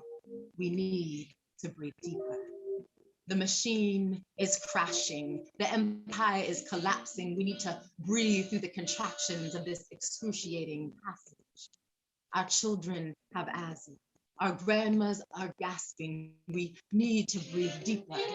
There's a virus multiplying at the speed of light, the lungs of the world on fire, scorching the forest whose life's work is to balance the atmosphere of our singular sacred earth. We need to breathe deeper. There's a knee on the neck of our precious reflection, lost to lack of breath. We need to breathe deeper. Feel the movement of air enter your nostrils. Sense your chest expanding. Shake more space around the heart. Become buoyant. Inflate your lungs. Become quiet. Hear the pulse of your own drum. Become thunder. Become lightning striking its yes into the atmosphere. There is a field out past limitation. I will meet you there. Let's get in formation. We have the dream. Let's build the foundation. Awaken, unveiled. No more mistaking. We are remembering. We are members of creation at the gate of transformation. Now we're entering. Times are shifting. What are you witnessing? Kiss the ground is whispering, come, fall to your knees. I need your listening. Hush the mind so you can see the signs as they reveal themselves. Slow down, we are running out of time, and can you feel yourself? No distractions, face our shadows so we can hear ourselves. Complete the circle. We have all we need around us, between us, and inside of us. Survivalists, we got our light and compass guiding us. Close your eyes. Can you see it? A divination as brilliant as our collective dreaming. The future will be the sum of all that we believed in and had the courage to achieve when there were no guarantees. We are descendants of a long line of freedom-seeking people who read the signs, communed with the unseen. We are carrying the torch connected to the source, one drop of light in the darkest night, a beacon guiding us north. Don't shrink, time to soar. We know one thing's for sure. If we get this right, we will never return to a normal, immoral that no longer serves, no going back, justice yearns to be born. Let's birth a future our people and this earth deserve. We dedicate our lives to a world conducive to life. We commit our breath to a destiny where all of us can breathe. Say it with me. We dedicate our lives to a world conducive to life. We commit our breath to a destiny where all of us can breathe. We dedicate our lives to a world conducive to life. We commit our breath to a destiny where all of us can breathe. Thank you so much, Naima. That was very, very beautiful. And Naima, you can learn more about her by going to youtube.com/Naima Infinity, or you can get her at Naima Infinity. And I'm going to go to her website, soulfirearm.org. It's a little bit earlier in the evening, but here it is. And, you know, of course, the beauty is that she lives on the Soulfire Farm, and the challenge with the internet connection is that she lives on the Soulfire Farm. So there you have it. You got that kind of balance. So we really appreciate what you're doing to feed community and what you're doing on the land. And, you know, God bless you. Thank you so much, Naima. What a beautiful way for you to close out our show. And I've got us now on Gallery View. So I just want to acknowledge everybody who's with us. Lindsay and Vineet and Shema, who put this show together, Trathen and your beautiful work with Daily Acts. Here's Penny coming back on. And I want to thank always our wild abbot from the Mystic Monastery, beautiful Jerry Anderson, who's always with us and is going to be sponsoring a couple of upcoming shows on suicide prevention, addiction recovery, and spiritual wisdom. And thank you. It's amazing. We've still got 150 people in our Zoom room. God bless all of you. And God knows how many watching on Facebook. So thank you, everybody, for being with us. Please join me tomorrow morning, Sacred Sundays, with the Twin Rays.